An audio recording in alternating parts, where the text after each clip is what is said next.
Hello and welcome to Dirty Free Nintendo. It is March 7th, 2024. We're in fucking March already. Damn. I am James Jones. I'm joined today by Guillaume Bayet. Hello, hello. Greg Lay. Ahoy, hoy, everyone. Hey, John. Yes, sir. I listened to the show last week. Yeah. Yeah.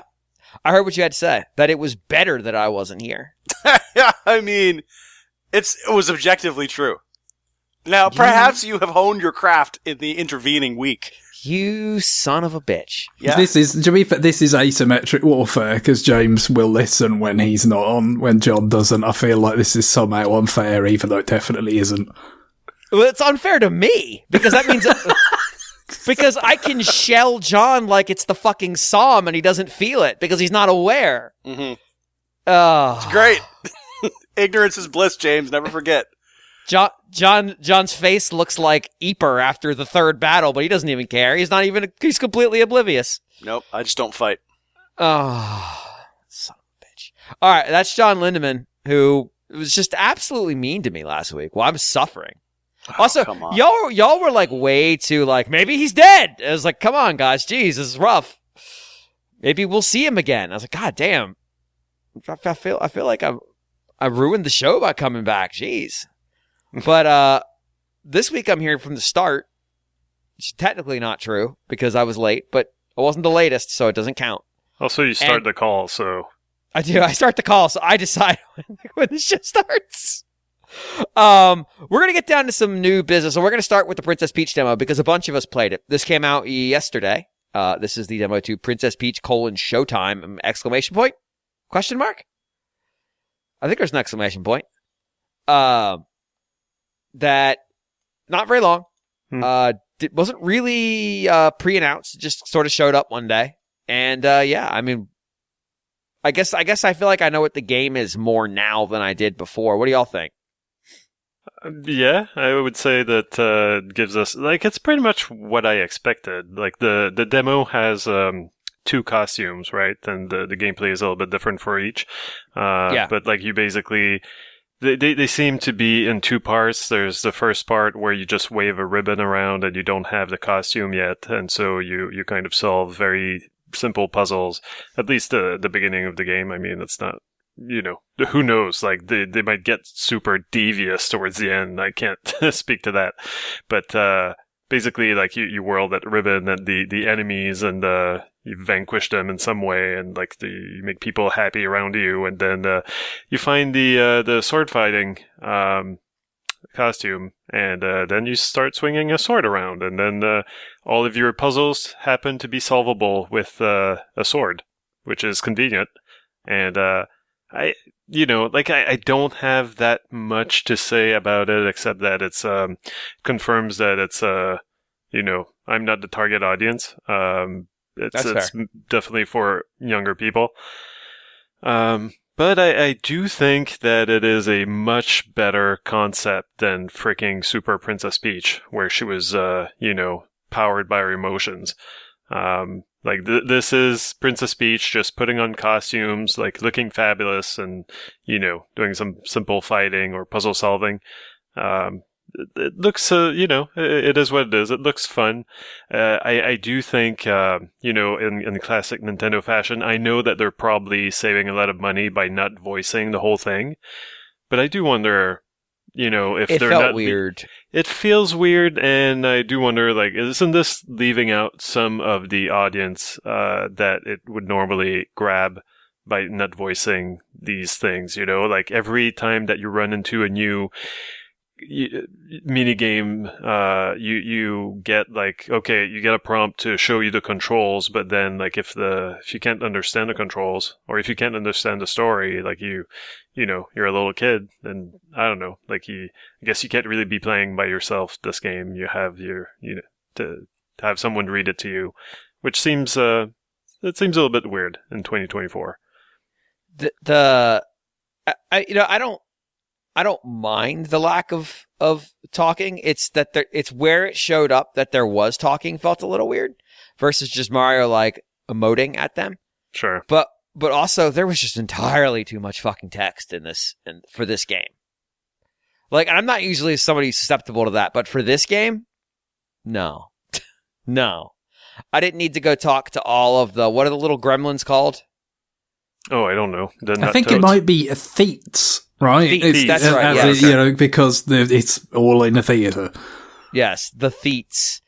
At the start, we're like, I'm going to go buy tickets, and then he just stands there in the middle of the lobby doing nothing. Yeah, the demo wants you to go see what everyone else has to say. And they don't but really nobody have anything. Nobody has anything to say. So you do that, and then the Toad announces, I got the tickets, having never moved from his spot right in the middle of the door like a fucking barricade. So he clearly had the tickets all along. And this is just once again another example of the princess and her travel companions being fucking useless. Such as when they allowed Mario to be arrested for a crime that happened while he was on an airplane and was physically impossible to have committed. Also, the Mario that committed it was made of a silver reflective gel, so people are also blind. Mm-hmm. But also, why did she bring a suitcase to the theater? Like, this is a minor thing. I kind of forgot the beginning of the demo by the end. A third of the animation in the opening video is a Toad struggling with her luggage to go to a theater. I took it as like she was coming back from vacation and someone found this ad. So it just found the theater? For a play. Maybe it's meant to directly continue on from Luigi's Mansion 3, where they go in to stay in a hotel or something. I don't know. I just immediately, I'm like, why does she have luggage? Or maybe she just came back from her Super Mario Odyssey adventures. Oh, but fair point. That's right. Finally, we're back home. Let's go see a play. You did have a lot of different outfits there, so you'd need the cases to carry them Can on. you? Mm-hmm. I mean, I think it is actually the luggage from that game. But can you imagine the security checks if you tried to go through security with the full rolling luggage? Oh my god! Yeah, it's just like it's such a minor thing, but like just immediately, I'm like, why? I think she's got her own private plane, dude.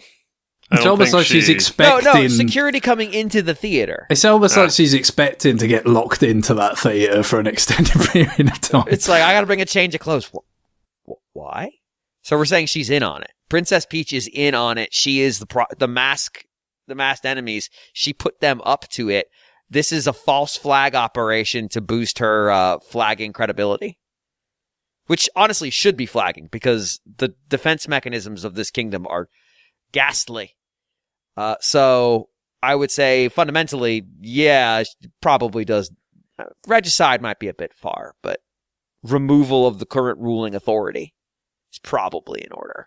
Yeah, well, I mean, in this case, defenestration wouldn't be that serious because you just use a sort of ability to float down very gently.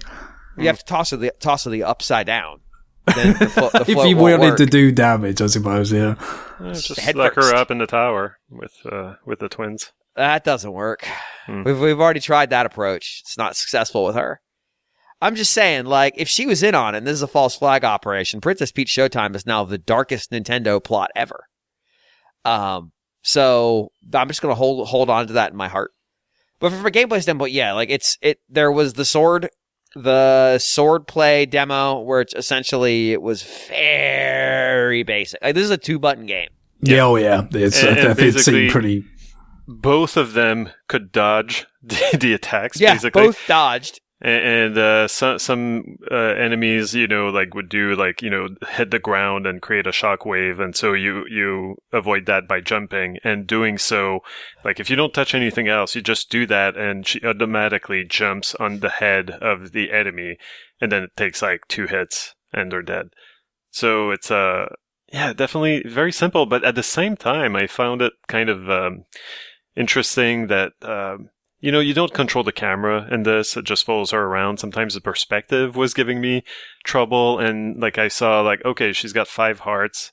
The hearts don't refill all that often, just at a few set places. I thought, what happens if a kid, the target audience is playing this and they're struggling a little bit. So I went ahead and died, and you just lose 10 coins. And you get maybe 200 coins in the level. So it's not, it's not a big setback, So I want to reintroduce my theory that Peach is behind all of this, because the enemy of this game is Grape and the Sour Bunch, which sounds like something that they would be chasing in Mayberry, but that's beside the point. I was going to go with Archie, but or like a Sid and Marty Krofft show or something. Yeah, I was thinking this is something police officer Don Knotts would be chasing. Exactly. Yes. But Grape is a woman in a flowing dress in a full-faced mask, so it is entirely possible that is Peach in the costume, and this is entirely a false flag operation to the point where that's now canon. So, sorry, Nintendo will publish a new update later. I find something haunting about the fact there's an entire race called Theets who have noses that light up, but effectively can only live in the theater, which feels like a pretty dire existence, to be honest.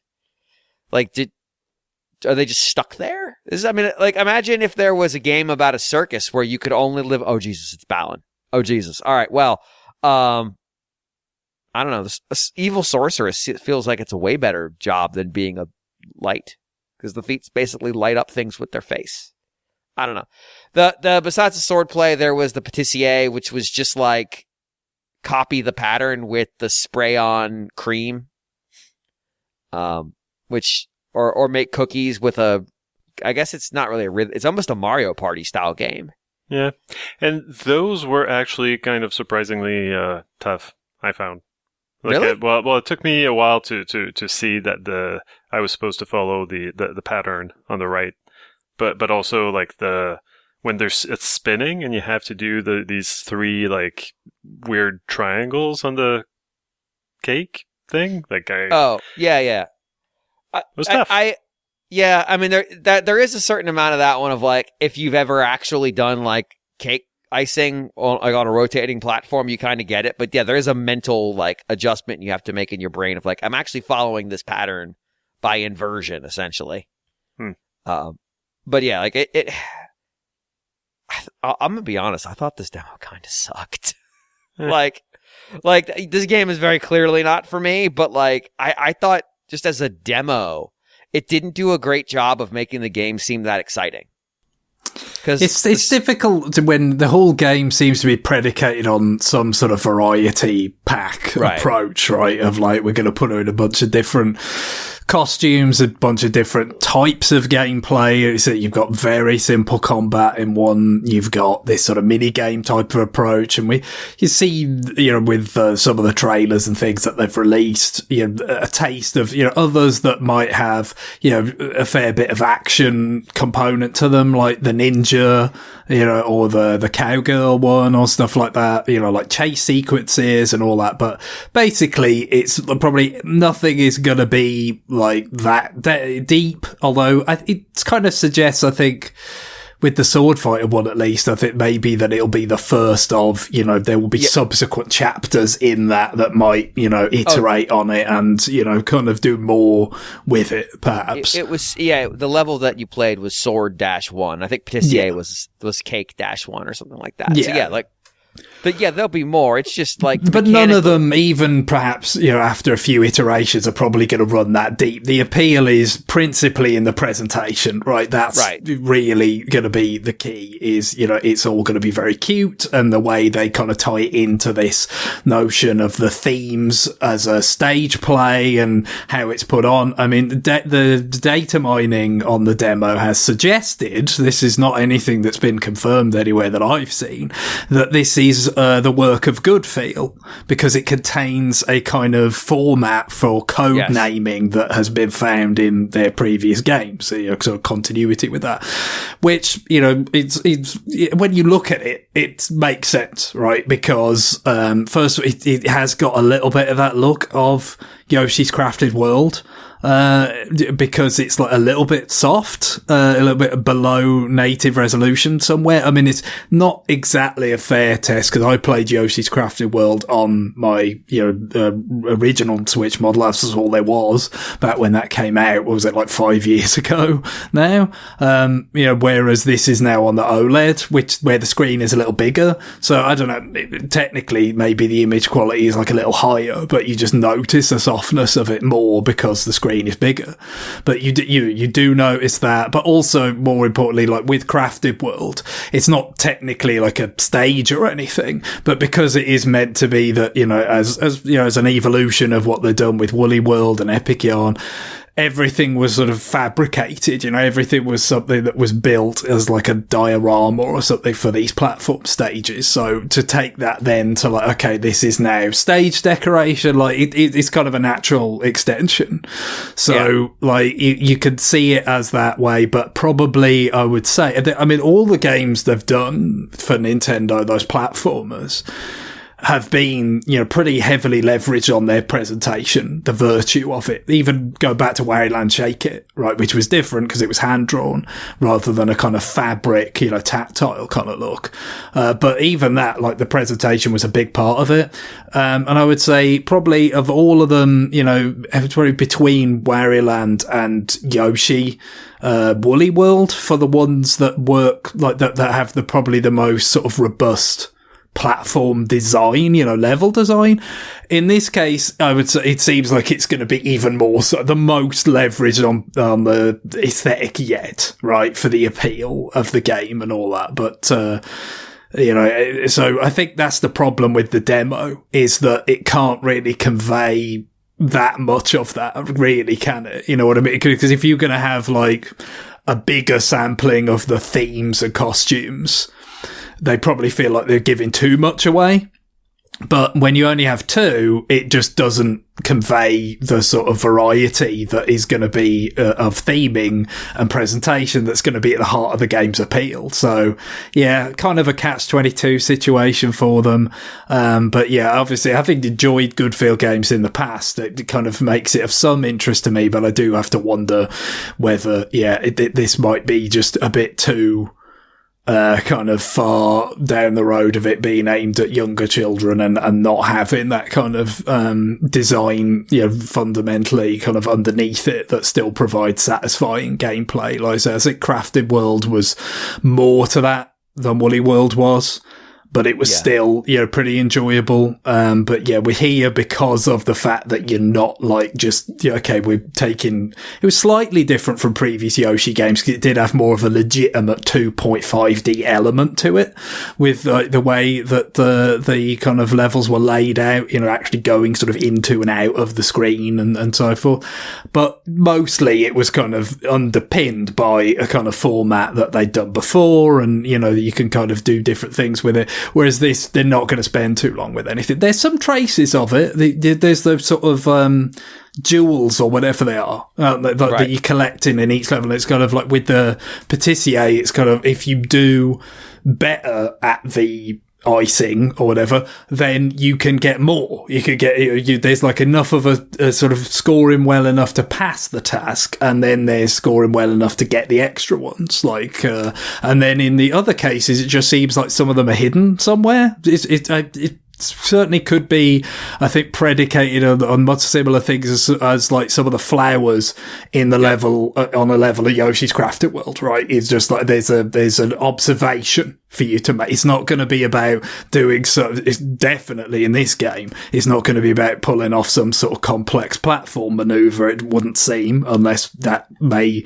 emerge in some of the other kind of play styles and costumes that we see later on. But more likely, because this is what Crafted World kind of tilted towards, it's going to be about observation.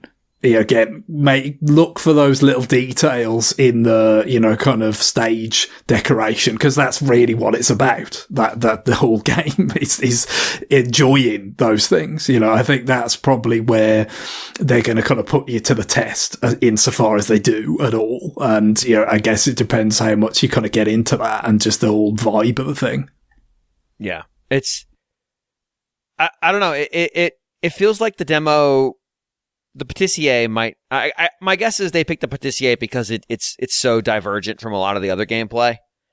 It just felt like it was kind of dull, and the fact that if I wanted to replay those stages, which you can do, you had to sit through the intro sequence on those characters again. Like maybe just give me the power up before I go into the stage, so I don't have to replay that part of the stage every time. Something to just make it so I can get into actual gameplay more quickly. John, you've been quiet. Hey, I assume thinking about how much better the show is when I'm not here. Really, or posting about stuff on Mastodon. Yeah. He's not even denying it. It's just, no. Shows better without you. Just checking some sports scores. Okay. All right. So what have you been up to besides checking some sports scores? I've been playing some Helldivers 2, which is the it game of the moment. It sure is. Yeah. So I was curious. I mean, it seems like it would be right up my alley. And what is it? Lo and behold, it was. Helldivers 2, it is a cooperative shooter, third person. So think Gears of War-ish, even though I kind of hate using that comparison because, Gears of War is just, I feel like it's just such an out-of-date comparison these days. Yeah, it's just really old. Yeah, it's just really old these days. But yeah, so you get, so you and 3 other people get dropped in pods down to the surface of a planet, and you have various objectives to complete, things to destroy, enemies to kill, and you can do that in various ways. And then you have to meet those objectives, and then you get to an extraction point, hold off the enemies, and then get airlifted off the planet. And so the reason why you're doing this is a wider overall conflict between humankind and the Terminids, which are Starship Troopers style aliens, bugs. And Good Bug's Dead Bug? Yep. And then the automatons, which are robots very much modeled after the Terminator robots. So it's kind of a mashup of Starship Troopers and the Terminator battle scenes in the post-apocalyptic Earth, where it's just the human fleshless Terminator robots running around. And of course there's different types of aliens. There's smaller ones all the way up to huge ones that are several stories tall. The same thing with the robots. And so your goal is you're given an overall map. You start off in your ship, and that's where you deploy from, and you view a map of the galaxy with Earth in the middle. Then you have a whole bunch of sectors around you, and what you're trying to do is you're trying to liberate planets. So you'll have several. I mean, there's actually several 100,000 players could be at any one planet at any given time, and there's a lot of people playing this game right now. Who knows how it's going to be in the future when things cool down, but I could see this one having some legs just because of the nature of it. It kind of reminds me, it's a little bit like Fortnite in the sense that, but I think it's more interesting than Fortnite, because it's not as repetitive. There's a lot more variety in the gameplay. Granted, I haven't played Fortnite for a heck of a long time, but there's a reason why I stopped playing it. And because John Cena wasn't in it yet. Fortnite's just it's just like, there was no Travis Scott concert, so I was just like, I'm out. Yeah, it's just hashtag brands now. Yeah, exactly. And but this one is very tongue in cheek. So this the whole goal of this, and kind of I think part of the appeal, especially on the internet, is the way that it's sort of very much like Starship Troopers, where it's kind of like democracy through completely aggressive, over aggressive violence, super violence. That's the way it usually goes, yeah. Yes, it really is, actually. It's democracy through strength. Uncannily accurate when compared to real life. But it very much has that, very sarcastic, destroy everything and kill everything for democracy sort of thing. And so the way it works is you're trying to liberate these different sectors, and that means, you and whoever else is playing on these planets is ultimately you're trying to, the planet might be 75% liberated, which means that, the more people swarm onto that planet and do missions on that planet, eventually it'll go over the top and it'll become free, and then that planet then becomes closed, so you can't actually deploy to it anymore, and then you move on to the next planet. So it's pretty cool because the way they do it is you're sort of in the context of a broader galactic war against that's being fought on two fronts. And there's some elements of kind of an overall story being told. So, for example, what just happened today is, on Twitter, their Twitter account said, hey, there's this planet called Tien Quan. And they said all Helldivers need to deploy to Tien Quan immediately because, and there's they wrap a context around it.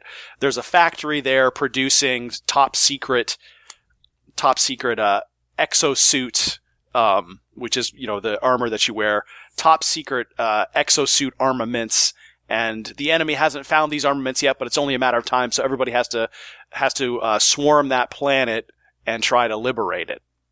And what that means is that once that planet is liberated, presumably, and nobody really knows this, but these are the theories, and so this is why this game has fostered such a huge community following, is because they'll breadcrumb things, and there's kind of a meta story going on. So the theory is that when this planet is liberated, something else will become available in the game for people to use.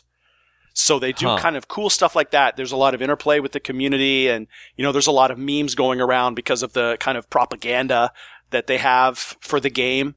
And it's really well done, and the gameplay is really fun.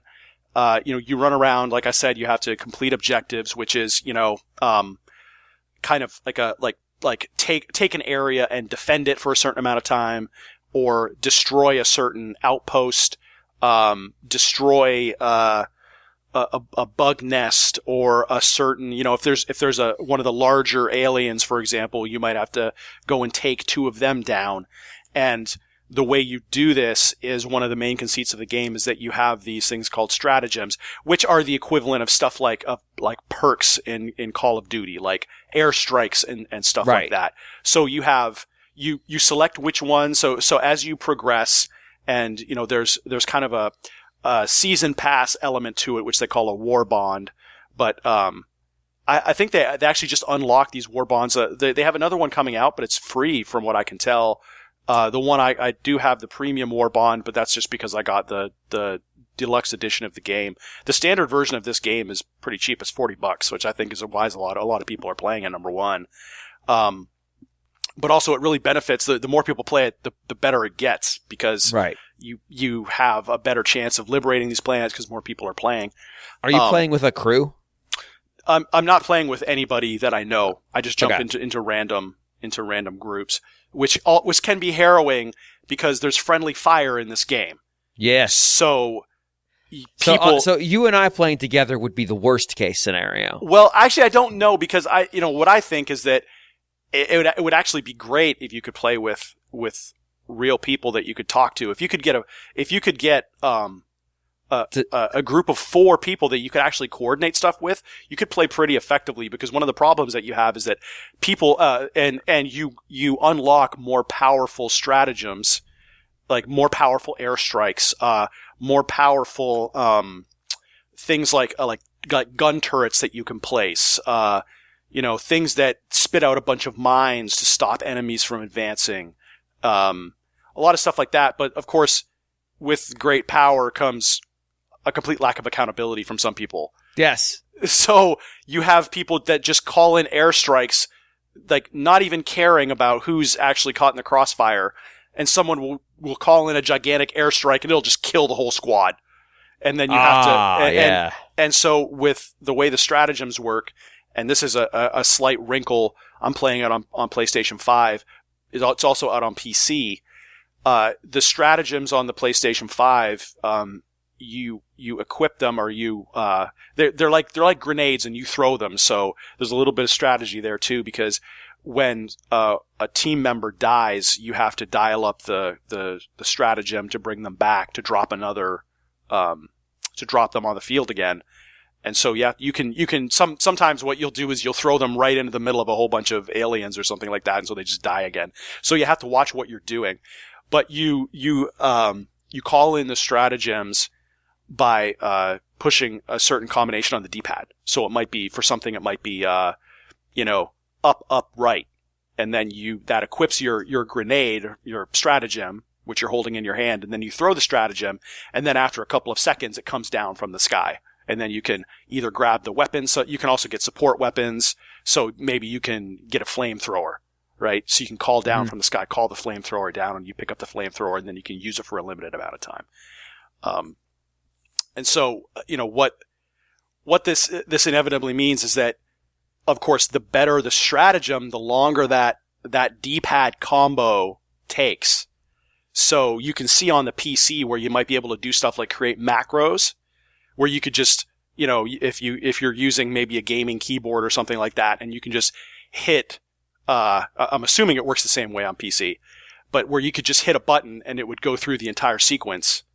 Mm-hmm. You could probably do it a lot more effectively than you can on the PlayStation 5, because you have to actually sit there and go, up, left, right, up, yes, kind of thing, right? So it takes a while. So sometimes, especially when you're being chased by a ton of monsters, which happens all the time, right? Depending on, sometimes you'll be fighting monsters on one side and you'll suddenly realize that there's a whole group of monsters that have come up behind you, or robots.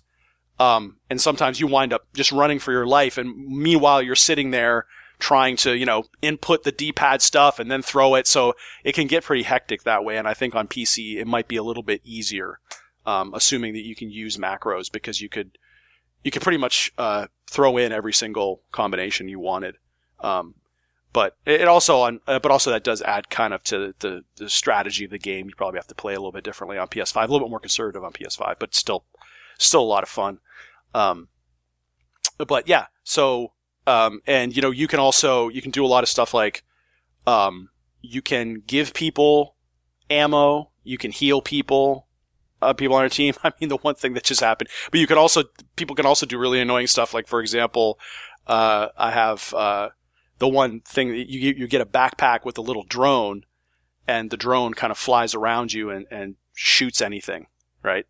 Well, what this one guy did is he calls in an airstrike, kills me inadvertently, and then while I'm waiting to be reinforced, he picks up my backpack and takes my drone and starts walking around with my drone, while my drone, which he just stole, is now on like a 6-minute cooldown and I can't use it. So I'm sitting there watching him walk around using the drone that he just killed me to get. So I'm like, really? Wow, thanks, man. So yeah, like not everybody is aware of what they're doing. But I mean, overall, it runs really well. They just added the one cool thing they added is, there's now meteor strikes. So you have meteor showers. So you'll be sitting there playing, and in the midst of all the other chaos that's going on, and the planets that you play on, they're procedurally generated, but there's kind of like jungle planets, one that's like kind of a lunar landscape, one that's sort of a forest. So there is some variation in landscapes. Mm-hmm. But what they just added is they added like some, I guess, a fire tornadoes as like a natural disaster day crisis is back, boys. Yeah, and so you'll be sitting there, and also meteor showers. So you'll be sitting there in the midst of all this other chaos, and all of a sudden you see these explosions around you, and you're like, "What the hell is that?" And you look up in the sky, and there's a bunch of meteors falling from the sky. So hell yes. So things can get really, really chaotic. So that's sort of the general feel of the game, as you're trying to manage what's going on in this really chaotic battlefield with all kinds of different armaments and things shooting at you from every direction. And it's a lot of fun. And if you get a good crew together, you can really have a lot of fun. They do have, like I said, they have that kind of like a battle pass thing where you unlock stuff so you can get super credits, which are kind of the real currency, and you can buy those and then get cosmetic stuff. But then you also earn currency, in-game currency, as you do certain things, and you can use that to unlock stuff in the battle pass, or the war bond as they call it. And that stuff is useful. It's not all cosmetic. Some of it is actually useful. You get upgrades on guns, upgrades on grenades, and so if you look online and you see some of the kind of recommended builds, some of this stuff will be from the premium battle pass, for example, just because it gives you a grenade that you would not get otherwise. So, it doesn't give you a huge advantage, but it might give you a small advantage against Terminids, the aliens, versus the robots, because they kind of have different strengths and weaknesses that you have to bear in mind if you really want to be as effective as you could be. Gotcha. So you how many hours do you think you put into this? Not a ton. Maybe about 15 hours. I mean, I got it. I've been playing it regularly. That's the good thing, is that the matches don't last very long. So you can feel like you can make progress by just playing a couple of matches, and you don't feel like, that's the one thing I like about it, is it doesn't feel like the game takes over your life. You can hop on, play a match or two. Most matches, I would say, you can have some really quick ones, depending on the objective. You can also tailor it to how much time you have, because there's different objectives, there's different difficulty levels. Right now, I think I'm doing it at challenging difficulty level, and there's like hard and extreme, and what that does is it scales out, the number of enemies you fight, the number of objectives that you have, because you have main objectives and optional objectives. And of course, the more of those that you complete, the more experience you get, so you can level up, and leveling up allows you to not only get better weapons, it gives you, not only unlocks better weapons, but it also unlocks more different types of stratagems for your ship, because you get there's also a kind of a point system for your stratagems as well, where you can unlock different stratagems as you go up. So you have to purchase them, and they become unlocked for purchase at certain levels. So I think I'm around level 12 right now. So I think most of the stratagems at this point unlock, I think they're all unlocked by level 20. So at level 20, and so that's why you like it when a level 20 or higher person comes into your party, because they're going to have the stratagems on them that make it really easy to, for example, destroy buildings, because not all of the airstrikes, like a general airstrike, won't destroy a building, but there's some later on you can unlock bombs that destroy buildings wholesale. Like you can just nuke an entire outpost to fulfill objectives, rather than dinking and dunking away at it with some of the lower level strikes that you get. So there's a lot going on here. The problems I've seen, a little bit buggy, not totally polished, nothing game breaking, but just silly visual stuff. Right. And also server stability has become an issue, just because there's so many people playing it. You'll get, most of the time, not a problem, but every once in a while, you'll see everybody else get dropped out of your game, and then you have to go it alone, which usually doesn't work well at all. Or you'll get dropped out of your game. So there's, stuff like that, but that's generally growing pains. You see that for any live service game. That just comes down to growing pains. And then I think the UI, especially when you're selecting missions, you're flying blind a little bit. There's a lot of, it'll show a mission on the map, and it'll only say one person is in the mission, but 4 people are actually in it, and then it'll say you can't join it. Stuff like that. So I think over time they'll improve stuff like that. But what's there, the core stuff that's there right now, is really solid and super fun, and that's why this game is so popular. It's just because it doesn't really require a whole lot of thinking, a whole lot of time. You can just hop on, have some fun, kill some monsters, and then hop off. And it's a good stream game as well, because if you have a crew of people who are also streamers, you can put together content. Oh yeah, yeah. With almost no planning. Yeah, and you can get into some pretty hilarious stuff too. All right, yeah. You can get into some pretty ridiculous scenarios. And friendly fire being on probably it improves its value as a stream game. Yeah, it definitely makes it better, and just the fact, like I said, I mean at the same time, that guy that stole my drone, it annoyed me, but it also, on one hand, it also made me laugh. I'm like, come on, It's just a joke, right? Like, you got mugged in a game. Yeah, pretty much. Like, he kills me, and then, like, what a jerk, right? And I was just kind of laughing about it at the same time. It's like, damn, man. Okay. But yeah, and also there's kind of a skin of your teeth element to it, where there's times when, you are completely overrun. Everybody in your squad is dead and you're just running like crazy trying to figure out how to get your way out of it. And, it feels really good when you figure something out, or maybe something comes off a cooldown and you dial it up and you just throw it right in the perfect spot and you get an orbital strike that comes down and kills everybody, and you manage to kind of duck behind a rock and then reinforce everybody, or like resurrect everybody, and they all come back, and it's like, man, I don't even know how I did that, but somehow I survived. So you get a lot of stuff like that is great for streaming, and also just really fun to see, just kind of getting out of there alive. And even the way that you extract at the end, there's a very Halo-like pelican that's actually called a pelican, and it comes down. You have to get to the extraction point first thing. So sometimes you do that and you're just running on fumes, and you're just running and trying not to see any monsters. And you get to the extraction point, and then you have to hold the monsters off, usually throw down a turret or something like that.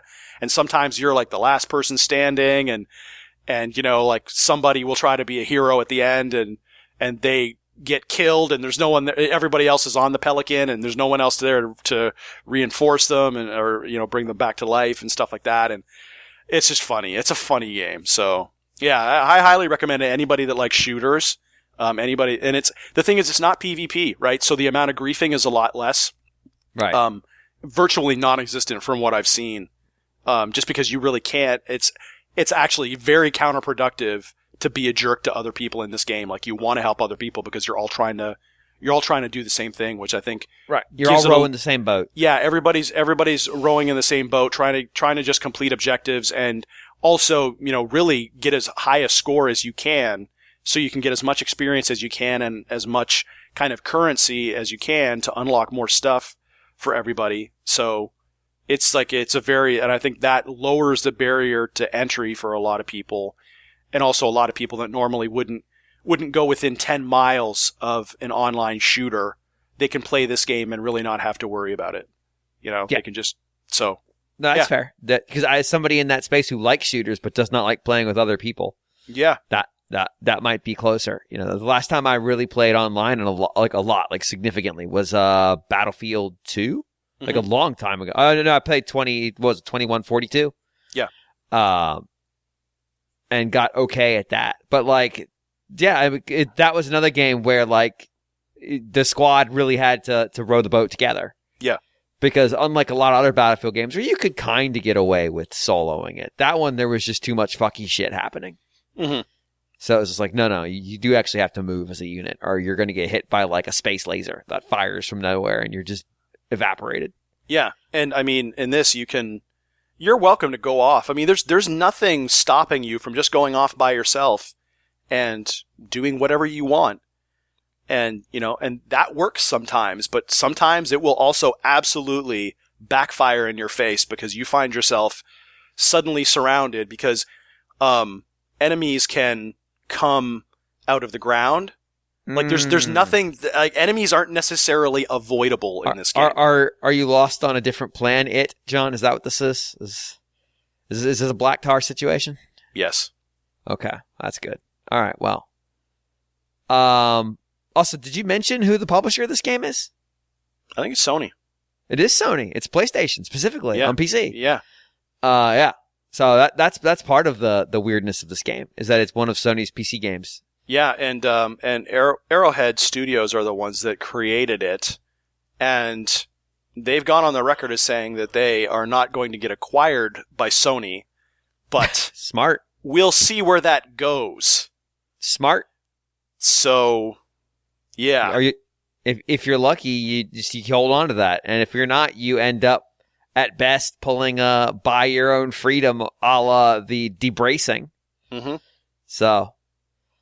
All right, let me get in here. I'm going to start with some breaking news that is very video game related, but also sad. Mm-hmm. It was announced just in the last 20 or so minutes that Akira Toriyama has passed away of hematoma, specifically. Oh, that's crazy. He was late 60s, and he's been doing this for 40 something years. He started very young. Obviously, he has had a tremendous amount of video games with his influence on them, like a lot of them, like a crazy number of them. The entire Dragon Quest series. Yeah, Dragon Quest, a number of Square adjacent properties have his fingerprints on them, including Chrono Cross and Chrono Trigger. There's another one. There's another big one I'm blanking on. Right? Blue Dragon. I played that sometime this last year. No, 2 years ago. Anyway. Yeah. Also, Sandland was coming out soonish. Yeah. Apparently, this didn't just happen. Apparently, the funeral has already occurred. So they basically just waited until the family had their time to grieve before they announced anything. So, I think he had just announced a new Dragon Ball series too. So that might not get off the ground. Because he's pretty protective of that franchise. Post fucking Dragon Ball GT, which he had almost no involvement in. Besides, I believe he said it was bad, which he's correct. It's bad. So yeah, that's kind of a downer, but it's relevant here. So I just wanted to mention it while we were on. So I know last week you expected me to come in and just go all in on Unicorn Overlord. I hadn't, because I hadn't played it yet. I'd started it.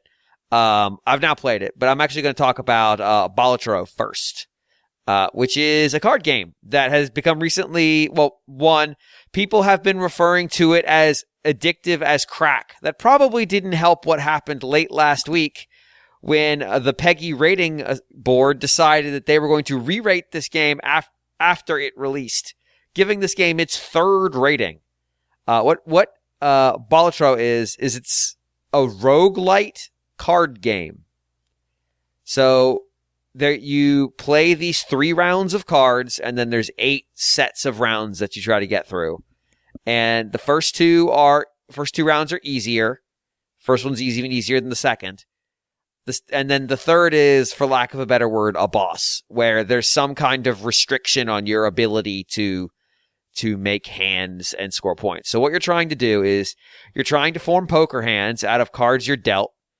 You have a fixed number. Well, it's not fixed, but you have a set number of hands you get to play and a set number of discards you get to do. So you get, I want to say it's 8 cards sent every time there's a deal, and then you can discard or play up to 5 of them. But you don't have to play 5. You can play 2, play 1 if you want. So what you're trying to do is get the best hands you can get you're trying to score the most money you can get. Or points, I guess is what they call it in this context. And so you get points by every hand, like a 2-pair, 3 of a kind, all that stuff. A flush, a straight, a royal flush, all that. They all have a base point and multiplier. So like one of them's worth, I want to say a straight's worth 40.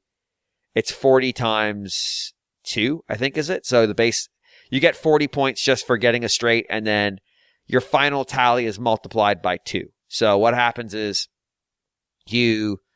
all the cards are then assessed for their face value. So a king is plus 10, an ace is plus 11, et cetera, et cetera.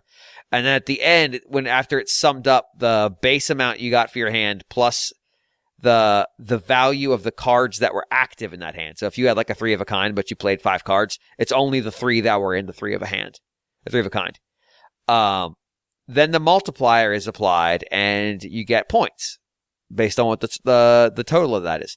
But what you do is, as you go through the game, you get these various upgrades that are random out of the shop. So there is Arcana, which are the Arcana symbols. They do all kinds of weird effects.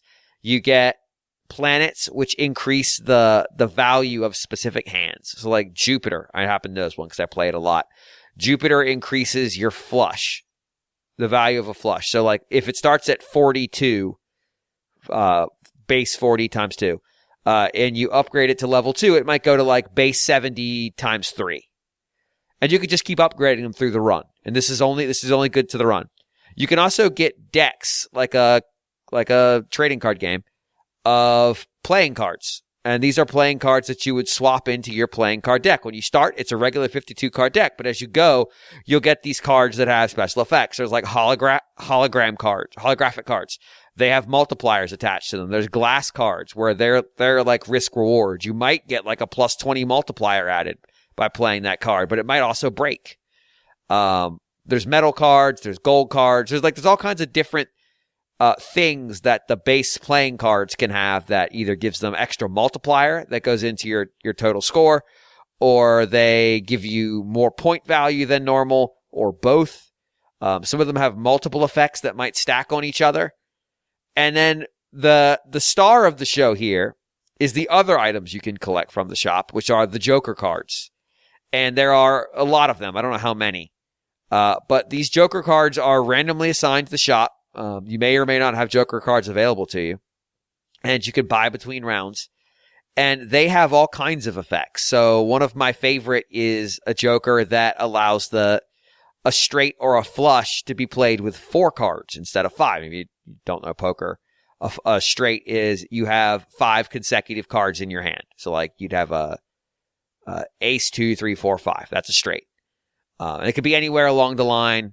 And then a flush is all your cards are of the same suite. So diamonds, hearts, clubs, spades. But you have to have 5 of them. Like you have to play a hand with 5 cards. But that upgrade, or that Joker, lets you do it with 4 cards. That's immensely powerful because then you can start building your hands around trying to get straights and flushes. So like you can now the cards you discard in an effort to build straight and flush hands. And as you get planet decks, because the planets also come in the deck packs, and you pick the one you want, you just keep hammering on Jupiter, and I can't remember what the one for straights is, but you just keep trying to upgrade that. Then you might find there's another Joker adds a +4 multiplier for every Joker. Every Jack in your hand. Every spade. So all the spades in your hand get a +4 multiplier, and if that particular Joker happens to be hologrammed or holographic that day, you might also get an extra bonus on top of it, because again, that randomly happens as well. So these Joker cards have different levels of rarity, and then sometimes they have things like the holographic one, which gives extra bonuses. And so what you're trying to do is from the Jokers that you're able to acquire, put together a combination that plays well together. So as an example, there was one where it's a Joker who you get a plus, I think it's +2x bonus for every face card that you play. So Jack, Queen, King. And then there was another Joker I got in that same run that treated all cards as face cards. So even if it was like a 2, it was treated like a face card. And that meant that 2x multiplier kicked in, which meant every hand I played, every card increased the multiplier by 2x. Now you stack that with other ones that are like, it was 10x. It was huge. You stack that with other multipliers that Jokers were giving me, and I was absolutely cruising through that one. So the idea is that you play through 3 hands, or three challenges, the small blind, the big blind, and the boss fight, whatever they call it, I can't remember. And you're given a score target. It's like you need to get 2,000 points. And so you try to put together, normally it's 5 hands, but you can get upgrades that for that run will give you more hands. You can get downgrades that give you less hands, but the trade-off is you get something else instead. Like you have 1 less hand to play, but you get something else. And like you're just trying to survive as long as you can to get to the end. I've gotten to round 7 of 8 and I've not cleared that. This game it's a really weird solitaire, ultimately. It's like poker solitaire, with all this weird Joker stuff and upgrades that are happening. And there is a strategy, because you don't know what you're going to get, what upgrades are going to be available, what Jokers are going to be available, what Arcana you're going to get access to, what specialized cards you'll be able to add to your deck. But you do know, like as you're going, like, okay, I want to buy this Joker. I don't, because your currency is limited. You get a base amount of currency for clearing a hand. So like the small blind gives less than the big blind. It gives less than the boss. But like even with the boss, I think it's like 5. And then you get, for hands you haven't played, you get $1. Or if you get some upgrades, you get $2. Sometimes you can get Like, you can find an upgrade that also gives you money for the discards you didn't use. So that means, like, now you're trying to get money. And you use that money in the shop between rounds to buy these upgrades to give you more options. You can sell cards you bought as upgrades. Not the Arcana or the planets. Once you spend them, they're gone. But you can sell them before you spend them. But you could sell your Jokers. So, like, I had a Joker I was using for a long run, and then something that was, like, absolutely positively, I must have that. It seems incredibly important to what I'm building here. I think this was the one that let me do 4. So I already had the one that treated face cards I treated all cards as face cards. I had the one that gave the big multiplier for face cards. And I was already building a very straight and flush focused deck. So some of the Arcana, like, let you change the suite of cards.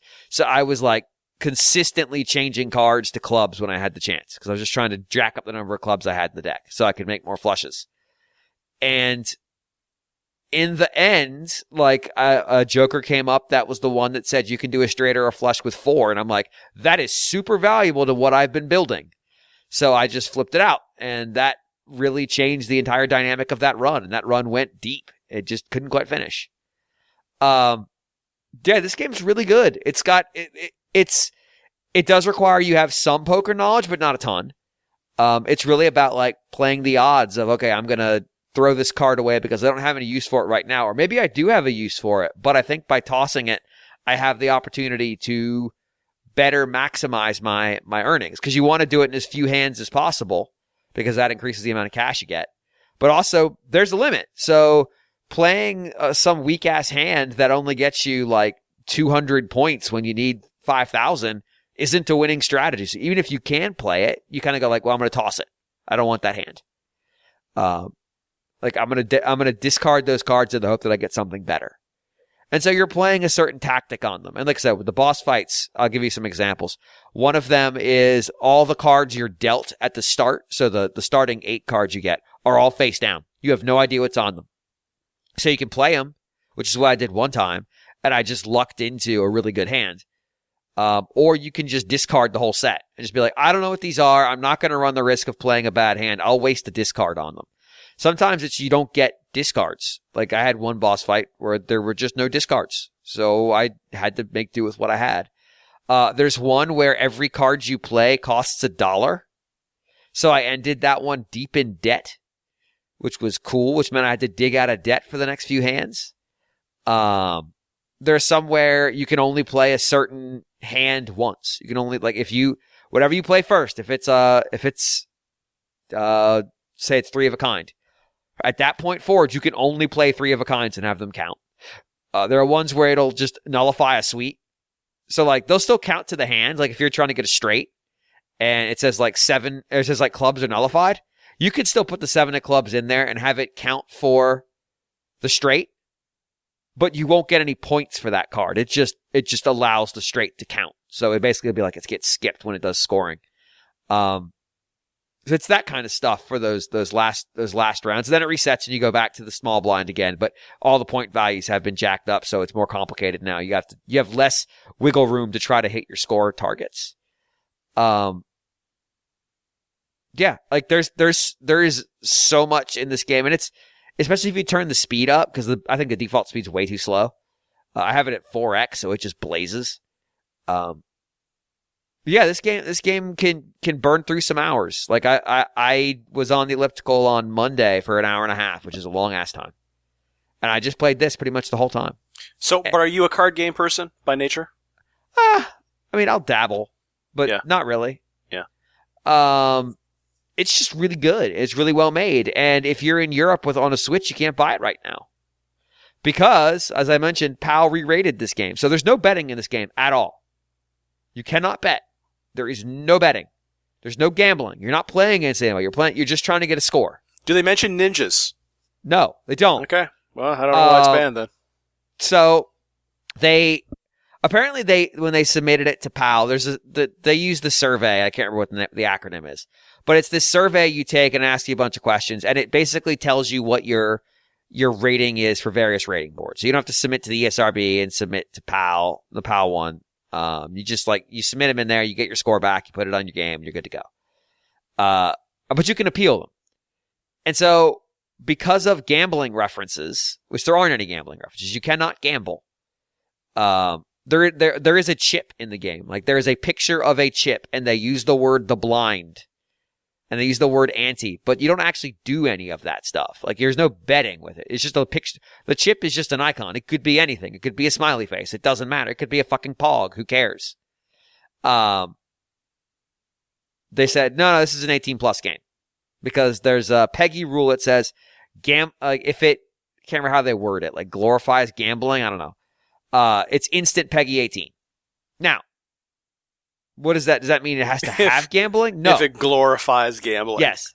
But here's the thing.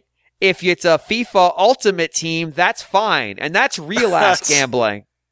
So that's fucked up to begin with. Glorifies gambling. What if what does that mean? Like if a character in the game is a gambler and he's made to look cool? Is that? Yes, actually. That is really dumb. That really is correct. Dumb. So yeah, that is exactly what it means. Or if the player participates in gambling, like that's it. That's why the Pokemon games don't have the casino anymore. Thanks, Europe. Wow. Fucking Europe. I didn't know that. That is crazy. So what happened is they got their original rating, at least according to them. They then appealed it and said, hey, there is no gambling in this game. Yes, you use a deck of cards, but that's it. There's no actual gambling. You can't bet. You cannot make bets. You cannot win bets. There are no bets to make, and therefore it cannot be gambling. And the PEGI re-reviewer said, oh, you're right. And they gave it a 3+ rating. That is the lowest rating in the PEGI system. They went from basically the highest to the lowest on this appeal. Game's out for a few days. People are talking about how it's addictive as crack. And suddenly PEGI on their own unilaterally moves it back to 18+ for gambling. This triggered an automatic removal from the eShop on the Nintendo side because now the game needs to be patched, which means it needs to go through Nintendo cert because Nintendo, any kind of patches require full cert with the new rating. Because it needs to have 18+ in there so the parental controls can kick in because Nintendo's obligated to follow the PEGI parental controls. So the game's got to follow the PEGI parental controls, which means the game had to come off the goddamn eShop. So it's not available presently. They are appealing it again in the hopes of getting their 4th rating in Europe, which is impressive. And I think they're working on the patch right now so that it is available on the eShop. I think it's insert as we speak. So yeah, that sucks. Cause this is a really good game. And if you can play it and it sounds interesting, you give it a shot. It's not that, I think it's like $18. I've put, I don't know, since I got it over the weekend, I probably put about 10 hours into it. It's fun. It's a good little puzzle game. And, it's because it is a roguelite. And because you don't know what cards are going to be available, and because there are so many weird Joker cards that do all kinds of nonsense and have interesting art, there's a certain fun in just like, how can I combine these things to produce an unexpected outcome that is immensely successful for me? I had a card that forced its points to be recounted. So essentially it got counted twice when it's evaluating this card's worth X points and X multiplier. And that card itself had a multiplier on it that triggered a restart of the counter. So essentially it would just cycle through counting my cards like 4 times. I still didn't clear the stage. But it was like, man, I've got the perfect combo. I'm unbeatable now, and then I still lost. But yeah, there's a lot of opportunity here to like play with ideas and try to figure out what you want to do with it and put together the right combination to have success. So the only catch is that in Europe you can only play it at speakeasies. You can you can play it on Microsoft and Sony platforms because they could do that rating change more easily, I guess. Right. It should be available on the eShop again soon. Like they felt pretty confident it was going to be real soon. It has to go through Nintendo cert again. Like that's just the way it is. So they're stuck waiting because some bureaucrat at a semi-official PEGI organization decided, nah, this is actually gambling. Which I reiterate, there is no gambling. Like Ultimate Teams, which is only gambling. Mm-hmm. So, if you're curious, I believe the ESRB gave it a 12+ rating. So, which feels high even then. But I don't know. Like, it's low enough that I think it would pick up anybody who has any interest in this game. But yeah, even that feels a little high because there's really nothing objectionable in the game unless the presence of solitaire on your PC should automatically get it a PEGI 18, which it shouldn't because that would be stupid. Yeah, there's nothing here. There's nothing here. So, yeah, it's fun. I really enjoy. I'm not enjoying as much as other people who seem to be having like personal meltdowns playing this thing, but I've enjoyed it quite a bit. All right, we're going to take a break here. When we come back, I'm going to talk a little bit about another game that really values putting combos together. And we've got some more new business to go with it, so please stay tuned.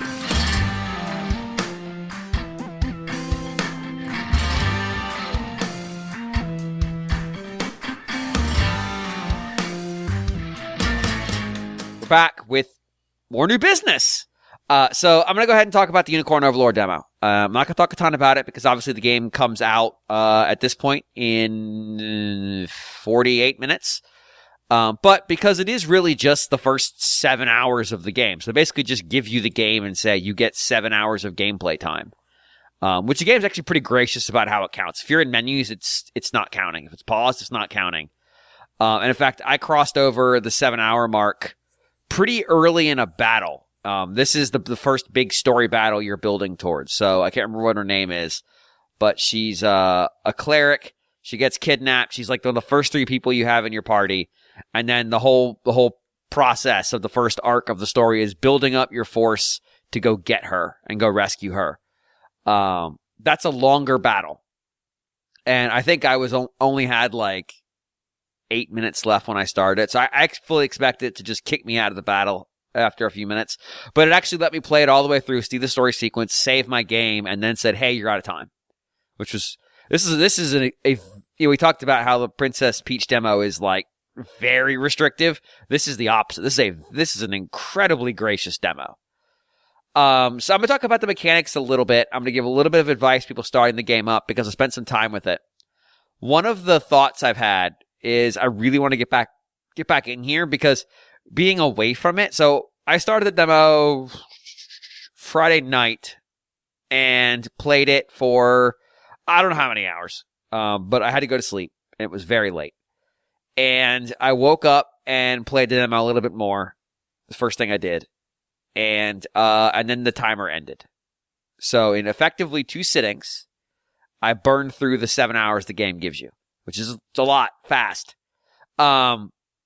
What I have figured out since then, just thinking back on the myriad classes they give you very early on, you get a lot of classes to start with, is I may not have appreciated their values, and I may have been misusing them. So I'm going to give one thing right out of the gate that I think a lot of people have missed on. But I want to, if you've not played like an Ogre Battle style game or Soul Eater, Nomad, whatever. Soul Nomad, something Eater, something. I don't know I can't remember what that game's called. I've played it. I can't remember right now. Soul Nomad and the World Eaters. That's it. You might not appreciate this, but this is not a Fire Emblem game. And there is a very Fire Emblem archetype character you get at the start named Joseph. He is a paladin, and he is a level 20. Nobody else is a level 20. Everybody else is like a level 2. And so you're probably thinking, well, he's going to have a shitty growth rate, and it's going to be like when you get the super advanced class character at the start of Fire Emblem game and they're just experience sinks. This is not that. What you need to keep in mind is that everybody gets experience in the battle regardless of what they did. In these Ogre Battle style games, because they're all tracing their lineage back there. So this game has a lot of Soul Nomads unit formation stuff. But that's an evolution that it obviously picked up and evolved out of the Ogre Battle space. So like you can see there's a lineage there. Rather than it being a direct pull from Ogre Battle, there's like a mid-step that it's pulling from. But everybody gets experience for a fight no matter what role they played in it. If you had a cleric in the back who couldn't do anything because of the specifics of what their moves are and what actions they have available, and there just were no actions they could take given the current circumstances of their opponent, they still get just as much experience as if they had done everything. And so Joseph, who doesn't get much experience because there appears to be a cap somewhere where if you're like 4 levels higher than your opponent, you get a bare minimum amount of experience. And then no matter how many levels up you are beyond that, you don't get any extra. I figured that out because the main character got really strong, got to like level 9, and I had to go back and run a mission against level 5s, and I realized like he and Joseph were getting the same experience. I was like, oh, okay, there's a cap. But everybody else in the party is getting a ton of experience. So Joseph's the opposite of the Fire Emblem, like this guy's too strong and he's just an experience waste. He's a tank for the rest of your low-level characters to then farm experience from enemies that are higher level than them so they get the maximum amount of experience. He's the opposite of the problem. He's the solution to I need to get more experience into these low-level characters. So use him like that. Also, the game does not feature permadeath. If you had done the reading, you'd know that, but I had not done the reading. I was kind of trying to keep my distance from it. So, but it's set up like it has it. So there are revival items that are very similar to the portable altars in Ogre Battle, if you remember those. And essentially, like if a character dies in Ogre Battle or in Soul Nomad, you can revive them. And if you fail to revive them, they might move on to being undead after the battle has completed. They might not. They might still be around. You can revive them. It's a dice roll. You don't want them to become undead unless you do, and that's a whole different thing, and we're not going to get into that. It's a different game. But basically speaking, you don't want that to happen, because undead are, by and large, not useful, with a handful of exceptions. This game doesn't have that. So a character dying in the battle, I don't want to use the word dying, although the game does, a character being put out of commission is actually not a big deal. I was being overly conservative. I was like, oh, these guys are weak. Let me let them heal up a bit. The game actually doesn't care. Yeah, they don't get experience while they're knocked out, but if you can get them to a place that heals, so like a city, they will come back. They will heal and they will start living again. And what I found is you need to be pretty aggressive about acquiring consumables. It's not like Ogre Battle or Soul Nomad where you would give the units items. There's just an item pool that everybody pulls from. And this is where my first like departure from this game where I'm like, I don't know that this is a good idea is in place, because this game has a time limit for the battles. So if you don't conclude the battle within the time limit, the battle just ends and you lose. And there are these items you can pick up that let you like essentially keep going. But they're fairly limited. I've got 3 of them, I think. And I fought like 12 battles and I've got 3. So they're not super common. But it doesn't feel like it always makes sense. I can see it as a feature of some battles where there is a story-driven time limit to the fight. But there's a battle that you can get, like, because it is the start of the game and because this game lets you go largely wherever you want. There are some barriers to try to keep you from wandering into levels that are just going to be frustrating with you strong. Like, you probably saw something different than me when you're playing the demo. But one of them is a siege. It's a city that you're trying to recapture from, I believe his class is a stonemason. He's in the opening little cinematic. He's the big bulbous guy with the hammer. That's just a siege. Like, the battlefield is very small. You're just outside the city gates. There are 2 gates. Your job is to break through and take him out. And it doesn't make any sense for there to be a time limit on a siege when you're the besieger. Because the entire concept of a siege is time is on your side. So, like, it's a minor thing, but it means that you have to play the game the way it wants you to play it. You can't really play the game super conservatively and, like, let units get lots of rest because you'll run out of time. The time limits are fairly tight for some of these missions. There's some missions with big battlefields where the time limit is extremely tight. They want to force you to divide and conquer, which means you need to send forces out and potentially put them out on an island. And so, again, that is a direct play against conservative stratagems. I don't know how I feel about that, because it forces you to play an aggressive style that I don't know necessarily makes a ton of sense. I'm going to have to play with it more. Like right now, I got frustrated with it twice. One where the time limit is super tight, like for a very big battlefield. And then one where it was just like, what do you want me to do? I had to let my units rest because after they fight, they become tired. And when they run out of, they basically have a number of points they have. And as they walk or as they fight, that number drops. And if it gets to 0, they literally cannot move unless you let them rest. And if they rest, they're exposed. And they're basically going to get wiped out if they get attacked. So, like, you can't really rest these units because there's not enough fucking time. So you end up having to do like marching in file, where I've got one unit that's advancing while the other unit rests, and then they swap places. And we're just kind of marching out in front. But the way you get more units is you spend one of the in-game currencies to buy more unit slots, and then you have to upgrade those units to have more slots for individuals in them. They start with 2, and you could push them. I've pushed 1 to 4 just to see if I could. But it opens up more possibilities for these units to be more versatile, because this game really, really wants you to consider the classes in it and the rock, paper, scissors attributes. And I'm going to give you one to play with. Again, it gives it to you in the demo, but I want to emphasize how important it is. The Thief class is effectively unhittable. And because of how the strategies work for the character interactions, most physical attack characters go after the character in the front row. And they go after the character in front of them first, and if there's not one there, they go after the character to their immediate left or right, depending on where they are. But still on the front row. Then they start moving towards the back row. For those of you who played Ogre Battle, where it was a 3x3 grid, it's a 2x3 grid here. It's 2 rows of 6 columns. So you're trying to like funnel all the damage into the Thief class because their evasion is super crazy high. And so if the enemy can't hit them, they can't hit your unit writ large.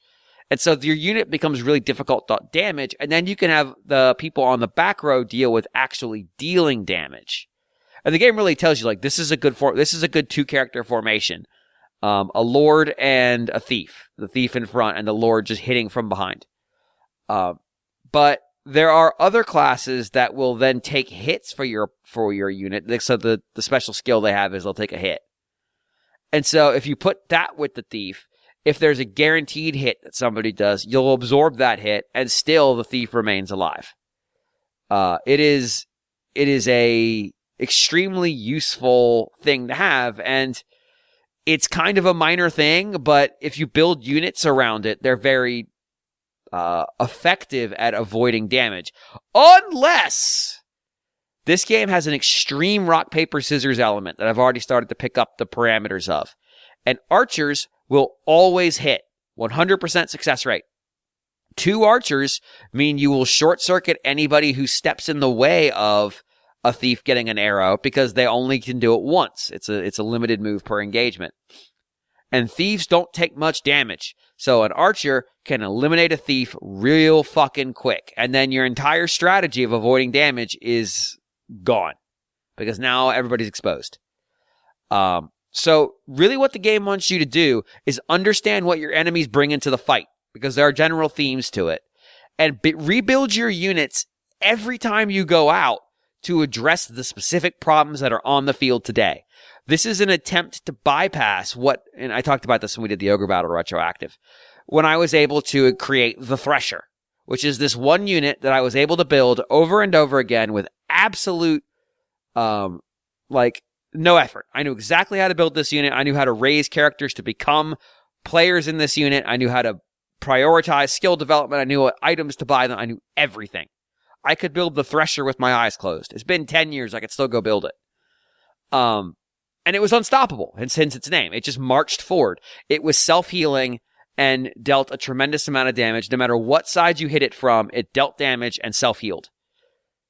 This is their way of avoiding the Thresher. And it gives me a pretty good indication that they played a lot of the 2 Ogre Battle. Or they may have even played Knights of Zenobia. It was available in Japanese. And Soul Nomad. Because it's like they understood that this is something that can happen in this game where you're building an arrangement of characters in a unit, and their different skills can provide cover for one another. You have to create weaknesses so you can't produce this sort of omni-powered formation that essentially has no weaknesses, where everything's weakness is being shielded by something else. So they've built this thing around making sure you have weaknesses that can be exposed. And so you can't just build that unit and use it over and over and over and over again. They want you to go reevaluate. So do that. Every battle, look at what's on the field for the enemy, because the game will pause. Game pauses as much as you want it to.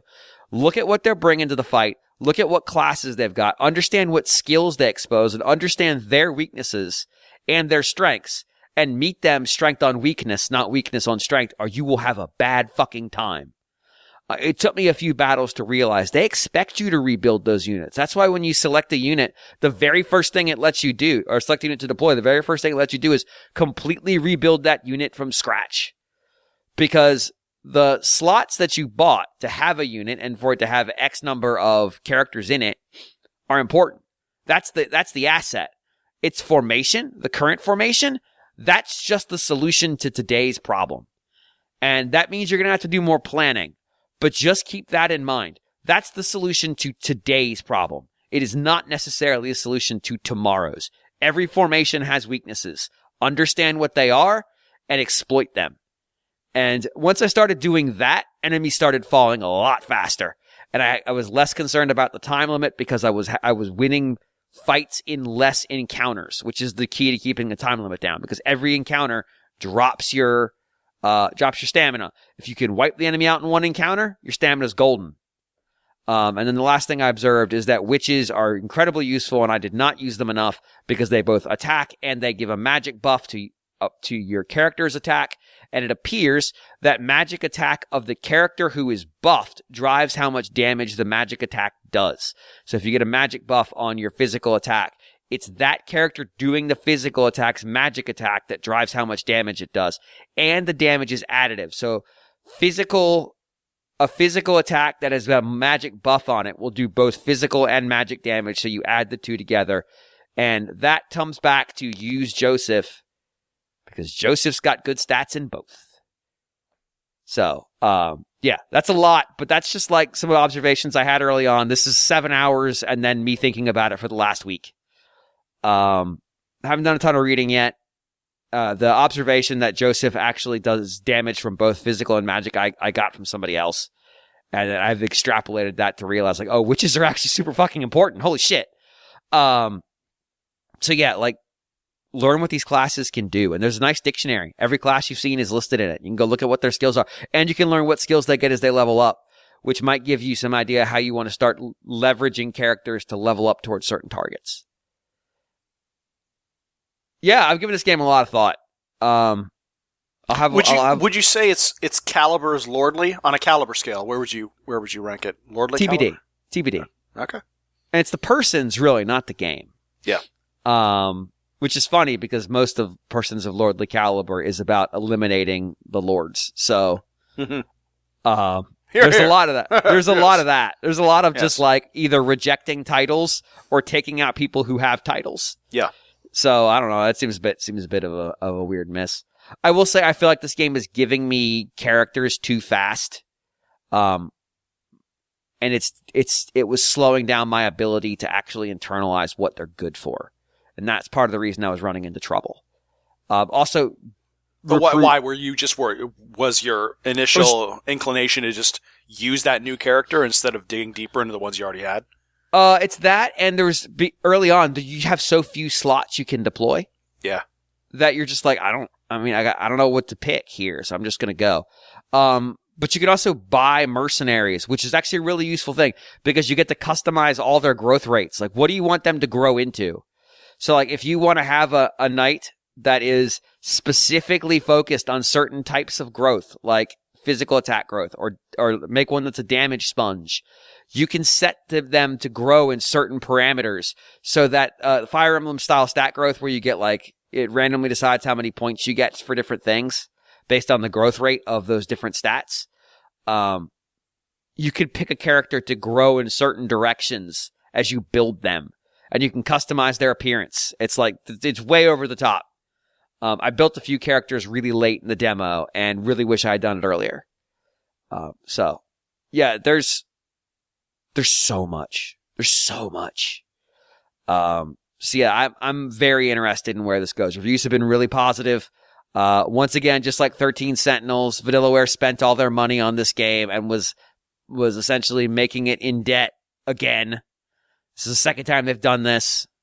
So, buy it. Fucking buy it. Go buy it. Go buy it right now. If you're listening, this is already out. So, I'm going to buy it as soon as this show ends. I'm probably not going to play it tonight because I'm kind of tired, but Lord, I want to. It's like, I might not buy it just so I don't play it, if that makes sense, because then I might not go to sleep. So, I'll have more opinion-based thoughts. You're a creature of habit, James. Yeah, a little bit. I'll have more opinion-based thoughts next week. I just wanted to hey, here's a brain dump of things I've observed. Things that are probably good to know. So going in, I might start a new playthrough. I might dump the demo, even though it's 7 hours. Because I know so much more now. And obviously it's only 7 hours in, and what I've seen people say is a 60-ish hour game. Whatever mistakes I've made, I can easily recover from. But I'd like to test my theories, if that makes sense. A lot of this stuff, I'm just theorizing. Based on what I've seen, I believe X. So I'd like to just try it out and see what I find. All right, I'm going to stop talking. This topic will come up again later. So I'm going to stop talking now. And I'm going to ask Guillaume to talk. Yeah, sure. So I've kept on playing Star Wars Dark Forces on the old version, not the remake that's on Switch, because I already have access to the game, so why would I pay for it again, and at such a high price? But also, I wasn't sure about the whole missing the ability to save mid-level thing. These levels are pretty long, and so I wish that was something that they had considered adding. Maybe in the future with a patch, but for now I'm playing the old version. I can't save in it either, but at least I don't know. At least it's the original. At least they've got that excuse. The thing is though, I guess I don't have a good setup to play PC games. Part of the reason why, I hadn't been playing PC games for probably 15 years. Mm-hmm. There was a part of my life where I would regularly play games like StarCraft, or for a while I was into Left 4 Dead 2. That was much later than... Anyway, Left 4 Dead 2 is basically the last PC gaming experience that I had. Okay. Yeah, that sounds right. Yeah. Anyway, so now I'm trying to get back into it, and goddamn, my left arm cannot deal with WASD controls. It just can't. With keeping the pinky on the shift key so that you can run, and using your other fingers on the WASD keys to strafe and to go forward and back, and then it's I guess maybe my chair, which is a gaming chair. Not only it's a gaming chair, it's a racing chair. It's got lateral protection against whiplash for when I'm editing or in my day job translating. So I've got a gaming chair, but it's not enough. This desk is not right. And so I was getting mad, probably pre carpal tunnel syndrome. And I couldn't deal. And as I said, these levels, as I said last week, these levels can be long. I think I've mentioned they can be half an hour to an hour long. So yeah, so when you can't save halfway through, it's a big deal.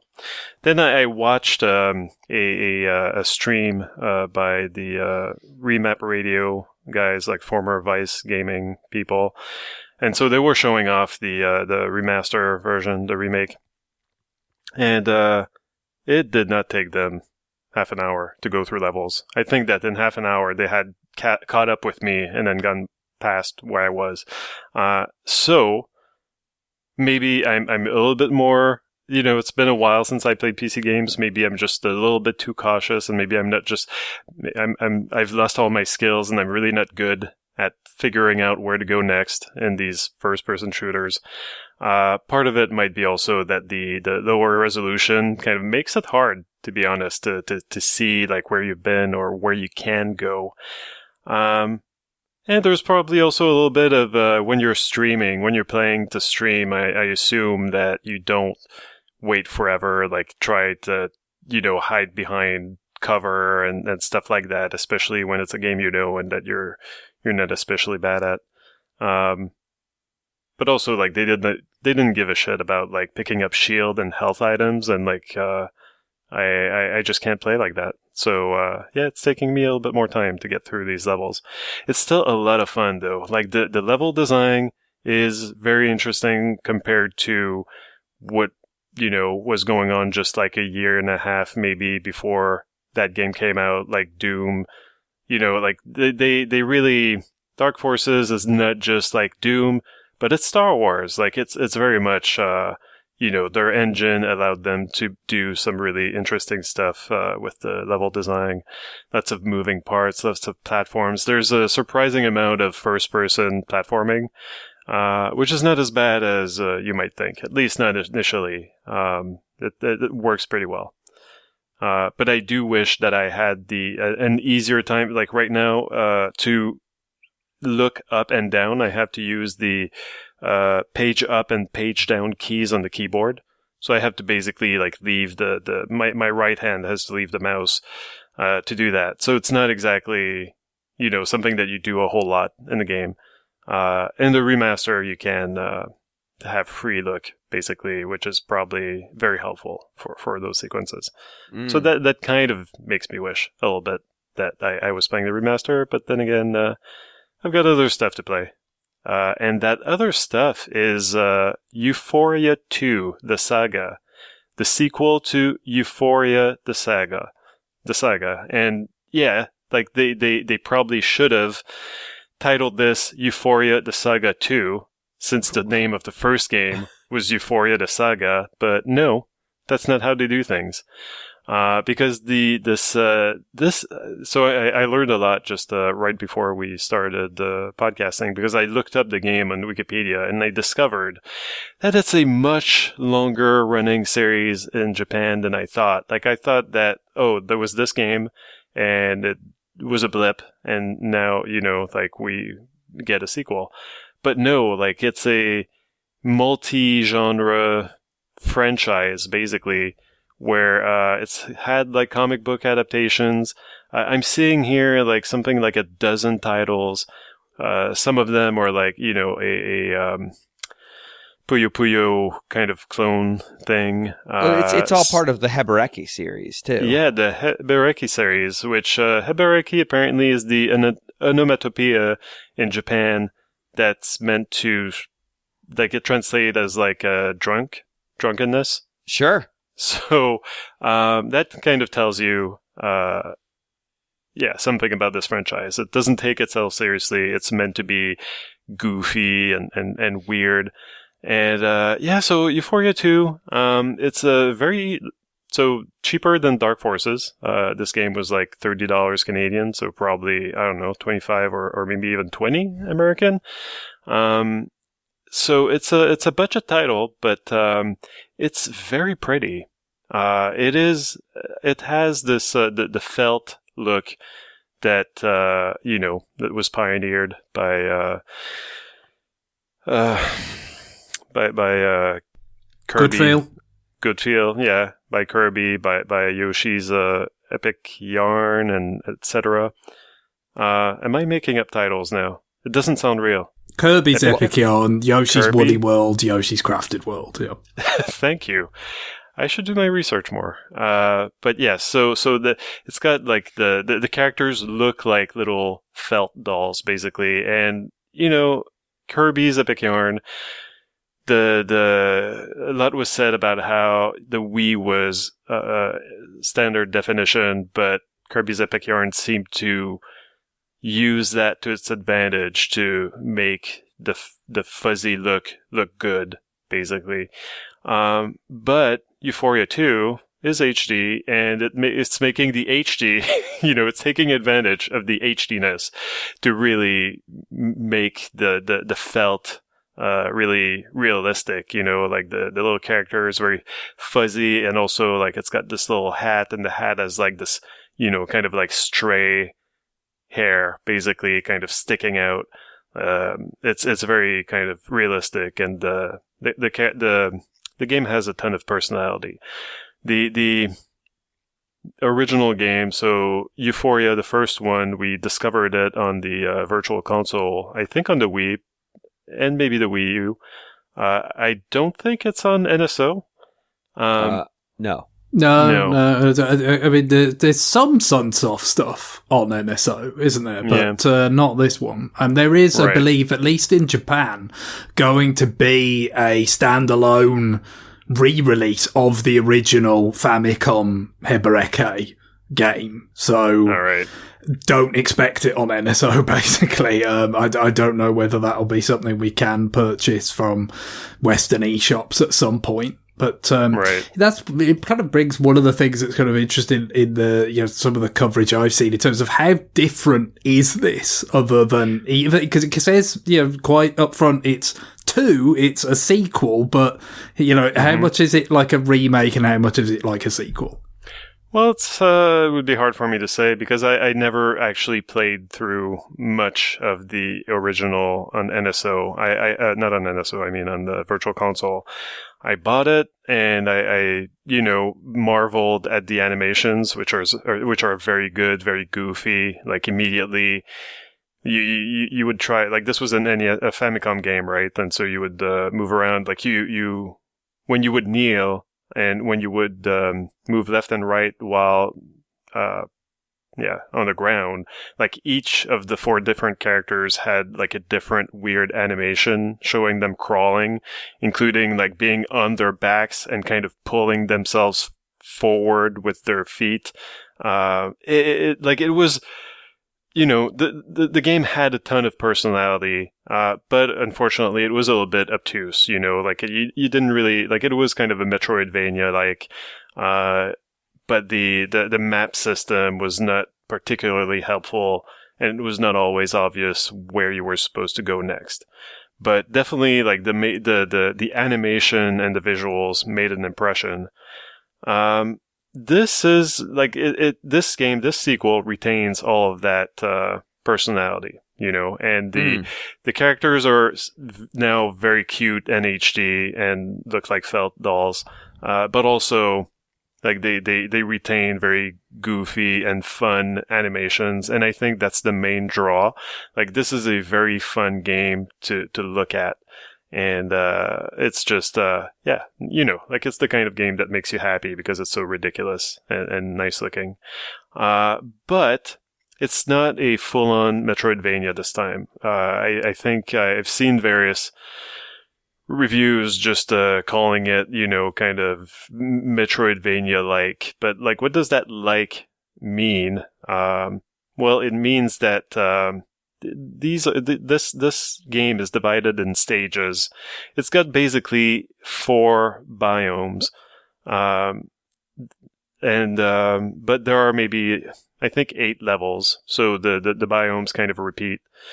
You've got, like the volcano, the sky, the forest, and the caves. Actually, yeah, okay, there's more than 4 biomes. There's ice caves as well. Anyway, but like so you've got these levels, and they are procedurally generated in that there's probably kind of a set number of configurations, or like there are parts of levels that will be kind of assembled together every time that you go in. It's not from one playthrough to the next. It's like from one time that you enter the level to the next, it's going to be different. If you're not trying to go for like try to get like 100% of the items, you're probably just going to blaze through each level and finish the game very quickly. It's pretty short. It took me the in-game clock is wrong. It says like it was 50 minutes long, but I've been playing this game for several hours, so at least like 2-3 hours to get to the credits, I would imagine. But then if you're trying to collect like the 100 kind of doodads, I think they're cans, you will have to go through these levels. You will have to get into those levels over and over again. And it's kind of weird because you're looking for these doodads, but they're not all going to be there in the configuration of the level, in any given level configuration, right? Like there's maybe going to be like 3 parts of the level assembled together, but like there's like, they've got like, I don't know, like 12 other potential pieces that contained the collectible that you're trying to get, but these are not used because the levels are not that long. Like they just use a few parts. But so I was trying to figure out like what's happening here, you know, like if there is a collectible that's giving me a lot of trouble because I can't pull off the platforming necessary to get to it, but these levels are procedurally generated, can I just keep getting an easier way to get a collectible here? You know, like are the easier platforming segments that lead to a collectible, are they going to come back? Is the collectible going to be there? And can I just like cheese the game that way, where I avoid the tough challenges because I just keep re-entering the level until it gives me something easier to do? But no, like basically once you get the thing in a potential level part, you know, like it basically, as long as it's got enough of new stuff to show you or enough level parts that you haven't picked everything in, that you haven't collected everything in them, it's going to kind of just forget about the stuff that you've done. Like it's not going to reuse those parts, and it's just going to give you the level pieces that you haven't mastered, basically. So it's a little bit weird, you know, like I feel like probably could have assembled some sort of Metroidvania-like level configuration where everything remains where it is at all times, like no procedurally generated levels, and like that would have been a more traditional approach and probably a better approach. But I guess maybe this saved them the trouble of having to design a whole Metroid-esque game. I don't know. But it's weird, and it does lead you to play the same levels over and over and over again. Like there's at least one level where I had no way to collect the 2 doodads because they were on opposite sides of a long chasm where you can't get from one side to the next. Like you can't collect you have to pick one and then you have to start over to collect the other on the other side. Anyway, so that was a little bit annoying. But the game is kind of fun enough, colorful enough, and everything that I don't really mind doing that. Like I'm still going through the levels over and over and collecting everything. So I'm having a lot of fun. But it is a little bit. The structure is a little bit weird. And like so you've got like the 4 different characters, and they're all very cute. They're all very, I don't know, like the main character is Hebe, and he's like this cute little chick. You've got what I guess O-chan, who seems to be a blue-haired girl, but in a cat costume. You've got like this kind of weird ghost-like dude wearing shades and like a baseball hat with a cap just like turned upwards. Like it's just, I don't know. Like they're very goofy. So you've got a cast of weirdos.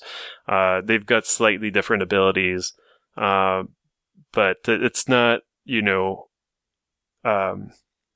not a Metroid-like game so much because like it's you get them very quickly, and they've basically each got one ability. Like I would compare that more to maybe I don't know, Teenage Mutant Ninja Turtles 3 on the Game Boy, where they got the one thing that they can do. So once you unlock them, once you rescue them or whatever, you can deal with that one type of obstacle. I don't know. Like it's very cute. There's a lot of fourth wall breaking. Like they meet the bad guy and they're like, "Come on, like stop you littering this planet," and he refuses, and they're like, "Oh, I guess this game won't be so easy after all, huh?" Or at some point, like during a cutscene, like one of the characters kind of cut out of the frame and it's like, "Hey, what the hell?" Like you cut me out, and kind of like just shuffles back into the camera frame. It's very irreverent, is what you're saying. Yeah. So it's a lot of fun. I don't know. I'm enjoying it. It's good for if you need a kind of like a low stakes kind of game. It's a pretty good little platformer. But yeah, very repetitive. Like it is budget priced because it is a budget game. It was made in a budget. Right. So the Hebereke series is not Kusoge, but it's also not trying to be high art. Yeah.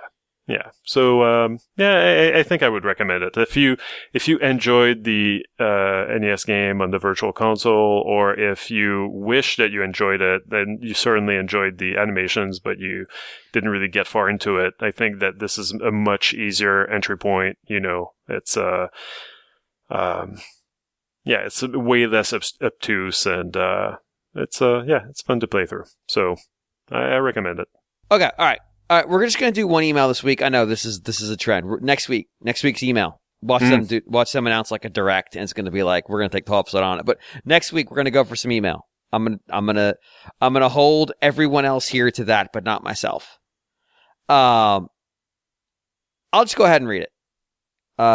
Eric writes, I have never seen a lawsuit settled so fast. What the fuck happened to Yuzu? They didn't even put up a fight. There's a ton of context here this email does not offer. So who wants to go and try to explain the basics of what this email is even about? I can if no one is interested. Well, I mean, Yuzu were responsible for making a couple of emulators, one of them for the Switch and one of them for the 3DS. Correct. And Nintendo came after them. Yeah. And they decided to settle for $2.4 million. Right. And shut down all development of Yuzu and Citra. And which is the 3DS emulator. Yeah, which is the 3DS emulator. And that's about it. Yes. They're done. They're dead in the water. Yep. So about a week and a half ago when this comes out, Nintendo filed their suit. And it was all out there in public because, of course, it's filed with the court. And basically what they said was a few things. One, they based it on existing wins that Nintendo had gotten from the mod chip space, which was legal precedents that said a device designed to defeat copy protection on a game, in this case it was mod chips, is a violation of existing digital copyright law in the United States. And as a consequence, it can be sued. You can be sued for producing and selling such a device as, I don't know if it's technically Digital Millennium Copyright Act statutes, but relevant laws in that space. Now, the question is, if you produce a piece of software that defeats copy protection, is that a device? Well, from a legal term of art, yeah, it is. Like you can get a device patent on a piece of code, even though it's not a physical object. So Nintendo's theory of the crime is, well, if the Yuzu suite allows you to defeat the copy protection of our games, then it meets the criteria of device and therefore is susceptible under the precedent we've already established for the mod chips. So the question is, does Yuzu do that? And the answer is there were instructions. They say, their own admission, we do not distribute copies of games, which we'll get to that in a second.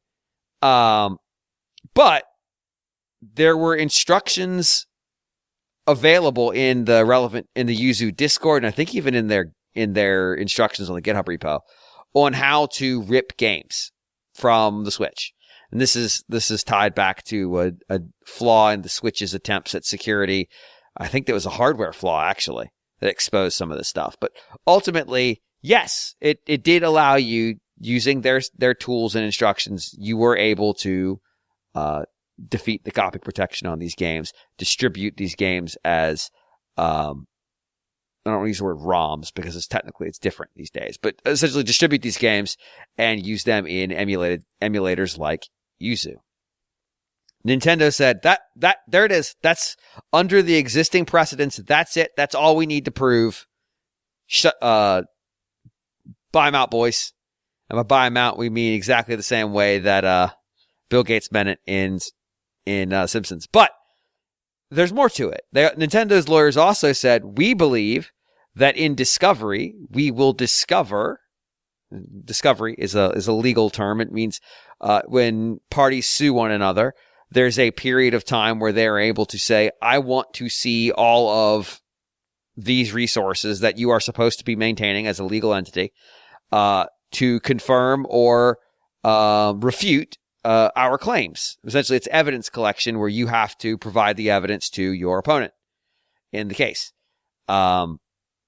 Companies, actual companies, professional companies, have all kinds of like email retention rules because of the threat of discovery. Yeah, I mean, you saw this for example, in the Epic Games lawsuit. Yes.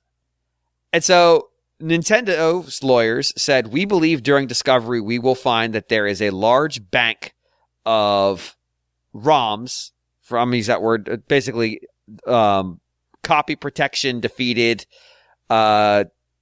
games available on their Discord being distributed. Now, this likely is because they had someone inside the Discord who had already seen it. You don't usually put that in your claims to the court if you don't know they're there. Like you don't speculate they're there unless you know they're there. Also, that is very stupid on their part. If that is in case, that is incredibly stupid. And the thing is, Nintendo wouldn't even need to go after them. They could go after Discord, who are hosting these things. And Discord has no interest in hosting these things and would very, very happily go look and go, oh yeah, they're there. We're going to delete them. So Nintendo almost certainly knew it. The fact they put it in the suit indicates they probably knew they were there. But there's more. There's more. There was a Patreon for Yuzu that they were collecting a significant amount of money on monthly that had new versions of Yuzu locked behind it. So now they're charging for emulation. Oh, now we're getting into some spicy. Yeah, that's spicy. And so here is the next kicker. They also had metrics that they were collecting on what people were playing on Yuzu. So they said they could figure out where the bugs were and fix and optimize emulation performance. And they themselves had metrics that they had publicized themselves that showed a huge surge in people playing Tears of the Kingdom before it was released. Which means every single person playing it was playing a pirated copy. And there's more. They themselves, themselves being Yuzu, noted that there was a huge surge in their Patreon take prior to the release of Tears of the Kingdom. Because, as I said, they were locking new versions behind Patreon membership. One of those new versions included updates to make Tears of the Kingdom run well, which would be really difficult to do if the person who was making the emulator didn't have access to Tears of the Kingdom, which should be impossible because it wasn't out yet. Which means any copy they had was in and of itself pirated. So, with all that, Nintendo basically dropped all this stuff. Yuzu retained legal representation, which is the correct thing to do. And then, like, a day later, we're like, nah, we out. Among the things Nintendo wanted that they didn't get is they wanted new precedents established that basically said emulation is piracy. Mm-hmm. They also wanted ownership of the Yuzu's Discord, which they didn't get. They did get the relevant URLs, though, so those will redirect to some Nintendo site about anti-piracy in the near future, I'm sure. But if they haven't already. But yeah.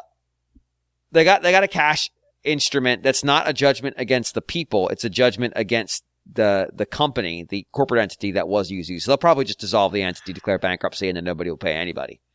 Which, whatever, Nintendo's not after the money. Yeah, exactly. They don't need that money. They want to put Yuzu out of business.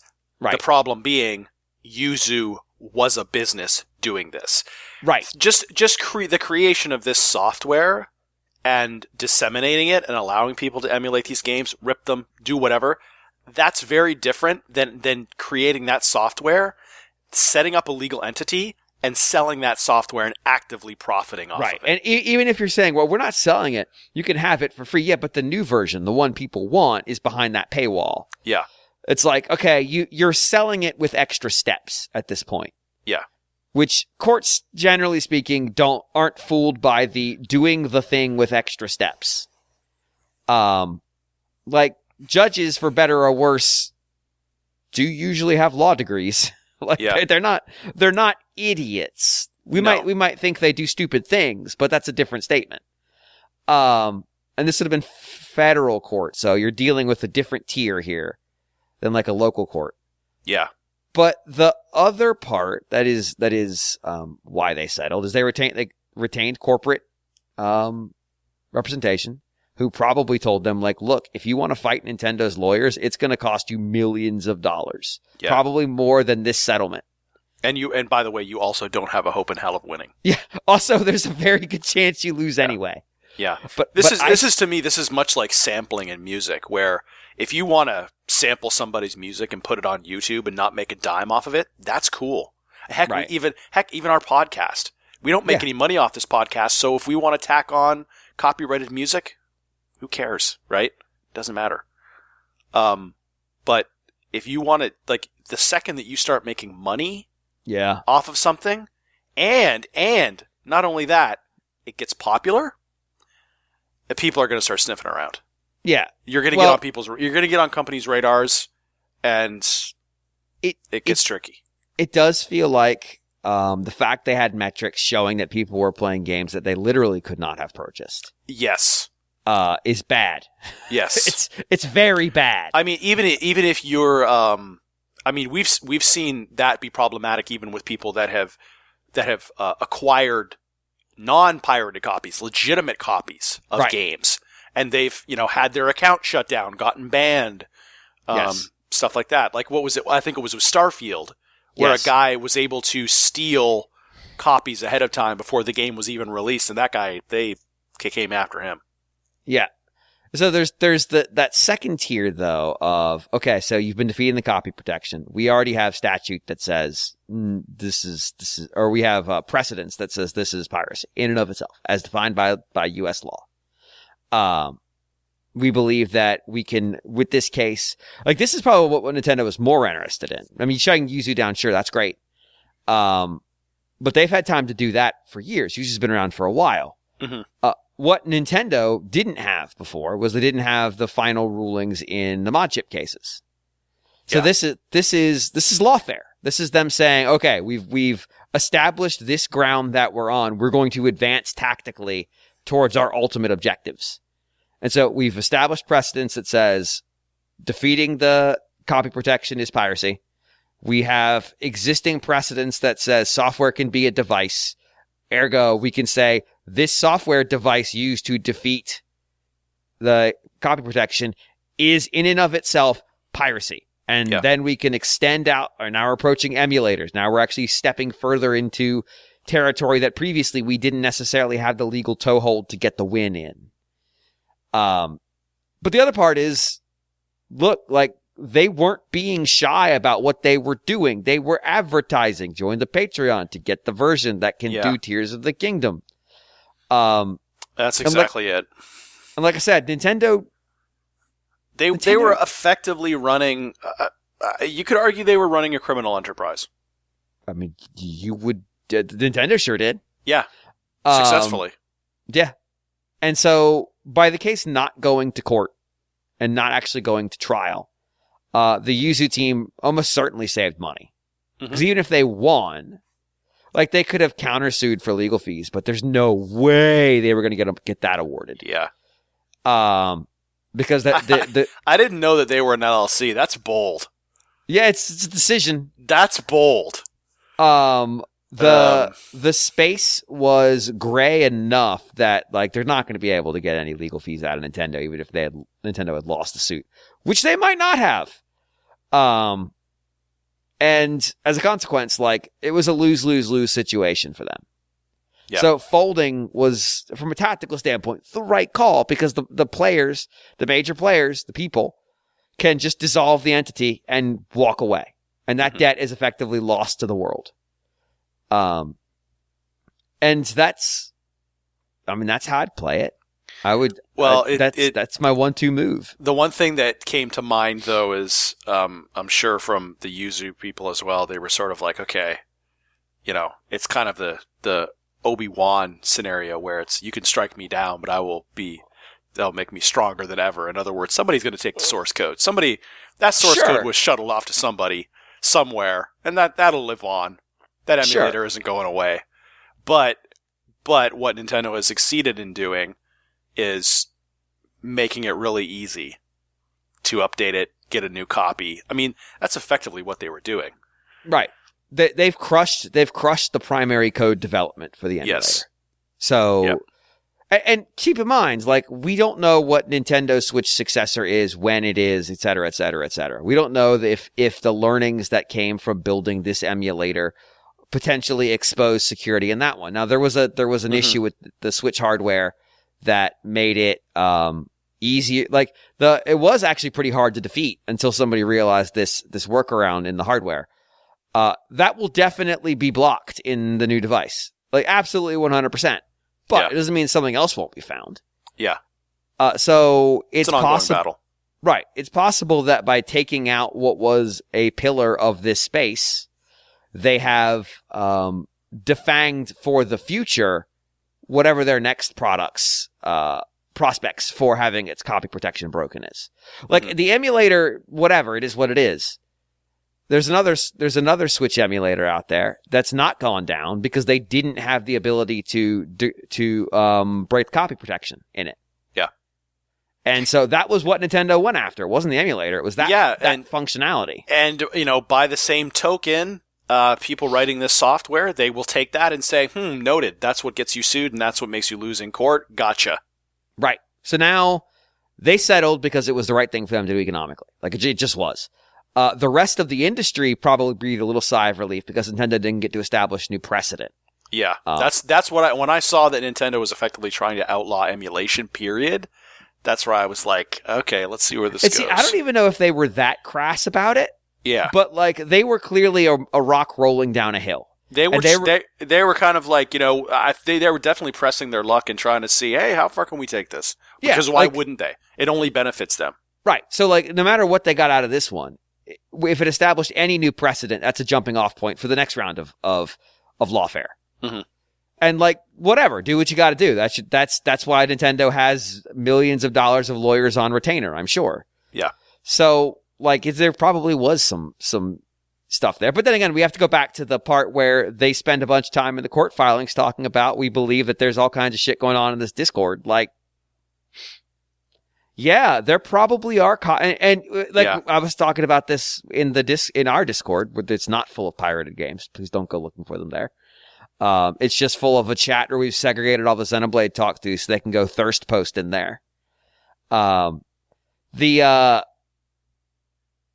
If you're doing distributed development of an emulator that's predicated on testing against decrypted production software that's otherwise not available unless you go buy your own copy and decrypt it or copy protection break it, you're going to distribute it to each other for testing. You're going to need to. Like, especially with games that aren't out yet, which is what they were trying to do. They were trying to have patches ready on the day of launch of these games.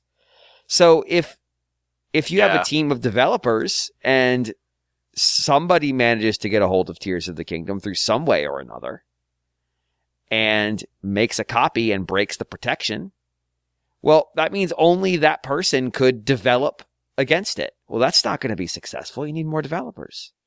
So somehow you're distributing the file to each other for the purposes of testing. And Nintendo is either aware it was there or had enough indications that it was there and was like, yeah, we're going to put that in there too. Because then you can just go straight up. They are distributing it. Bang. Done. We out. Peace, brother. They don't have to establish any new precedent for that. And yeah, like they were clearly going multiple forks after the same problem. Like the settlement here is probably what Nintendo wanted. And it may have been like a take it, like in terms of the quickness of like, well, we got to back down. Nintendo knew they had that Yuzu crew had retained a representation, because that's normal process. Though once you've got representation, it's updated in the record and everybody can see it. Nintendo likely could guess how much that was going to cost, because they know about how much it costs to run a case like this, and they likely made an offer that's like, here's a settlement offer, take it or leave it, knowing it's a lower number than what they were going to pay even if they won. And so everybody just says like, oh, okay, well, that's it. Great, we'll take it. And we'll walk away. This is the least bad scenario for us. Now, like, however you feel about Nintendo's actions here, boy, they did. The Yuzu crew appears, again, I don't have access to this information directly, appears to have made it real easy for them. Which is like, hey, don't do these things. Don't do these things. So yeah, I mean, I'm gonna guess the shortest answer of this is they retained legal representation who told them settling was the correct course of action, and that's what they did. And I mean, I've not got a great command of all the facts here, or the the particulars of American civil judgments and all that kind of stuff. But the question is not how did they fold so quickly. I think the bigger question that leaves to me is why didn't Nintendo want to just take this to a judgment? Because it seemed like they had them dead to rights. And if we think of them as being so proactive and wanting to get some of these precedents set in their favour to get emulation more broadly categorised as piracy in and of itself, essentially, this is a fucking great opportunity to get that. And they passed on it. They settled. Yeah. Straight away. So, I mean, it says something to me about that they put more priority in PR with these sorts of things than perhaps we might previously attribute it to them. Because I imagine, that would have been the only real cost that they would be considering there about, taking this thing to a judgment, because it seems so likely that they would have won and that they could have got something then, as you said, kind of move the ball down the field with this sort of process that they've been doing over the years. I find it interesting that they seemingly just said, no, look, let's just... We've got them. We've got the goods on them. They know we've got the goods on them. Let's just wrap it up. And that they were okay with that. They were satisfied with that. That's the bigger question coming out of this, is what calculus kind of led the Nintendo to wrap this up so quickly, not the other side. Maybe they just don't want to be known as the company that killed emulation. Yeah, maybe that's the PR component. Exactly, I think that has to be it, and to be, they have been so proactive over the year. You may have thought that the inevitable sort of stink that would kind of put on them from a lot of parts of the gaming enthusiast sphere, they would have done it anyway, because they're so zealous in that regard. They're so protective. But in this case, it seems like they had an opportunity, and they certainly used that as leverage to say, we will go scorched earth here if we have to, but then put it away. I said, I don't know if you could have had like a gift wrapped scenario any better for here you go, establish that precedent that you probably would like to have established, all things being equal, to have emulation more broadly considered to be pursuant to piracy. I do think. Oh, go ahead. I just have to think that I think the PR part of it is a component of it, and I also think that they're probably not really concerned. There's the concept of cannibalism, And I think that they looked at that and they said, hey, this company and its practices, they are cannibalizing our sales of products that we are selling right now, not stuff from 20 years ago.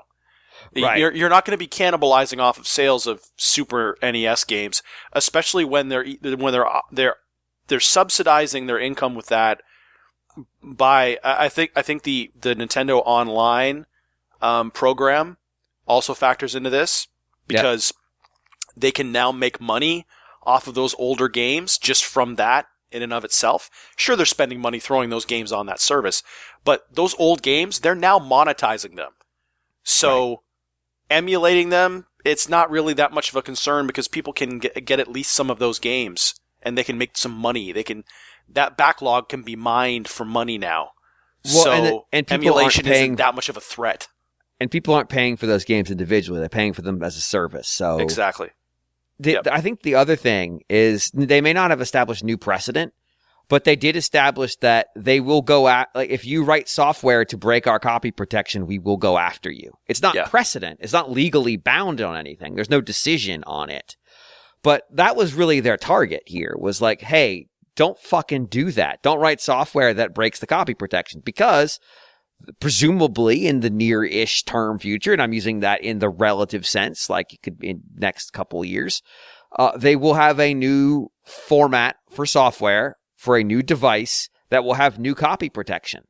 And if they can scare off developers who might go build that copy protection, or copy protection breaker, then effectively they defeat piracy the different direction. The issue with the DS, why it fell off so much, was that it was so easy to copy.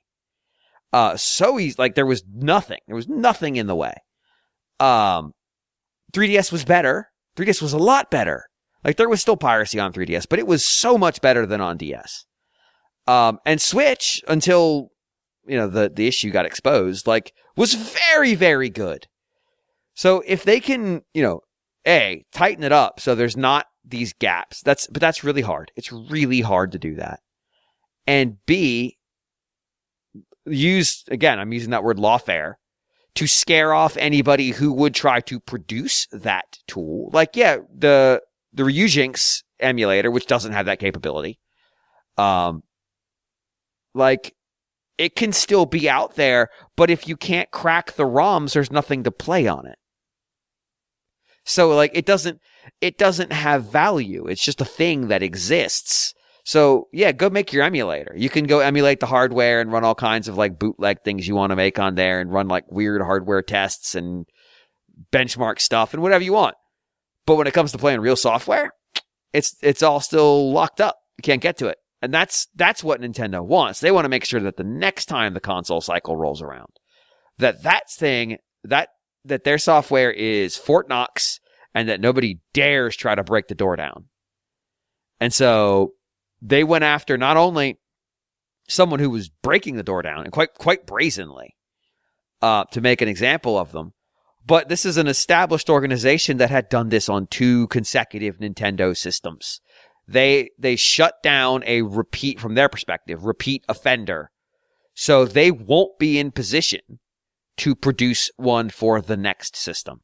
And they've established, maybe not precedent, but they've established that they will come after you if you try to break their software stuff.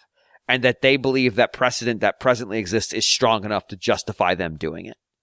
So they essentially put a warning out to everybody and also removed one of the players who was most likely to try to do it from the field. So it's not a full strategic victory. They didn't get everything, but it might be enough of a tactical victory that they accomplished the same outcome. That it puts a crimp on people getting games early through hook or by crook and ripping them out and putting them up on the internet before the game's even out.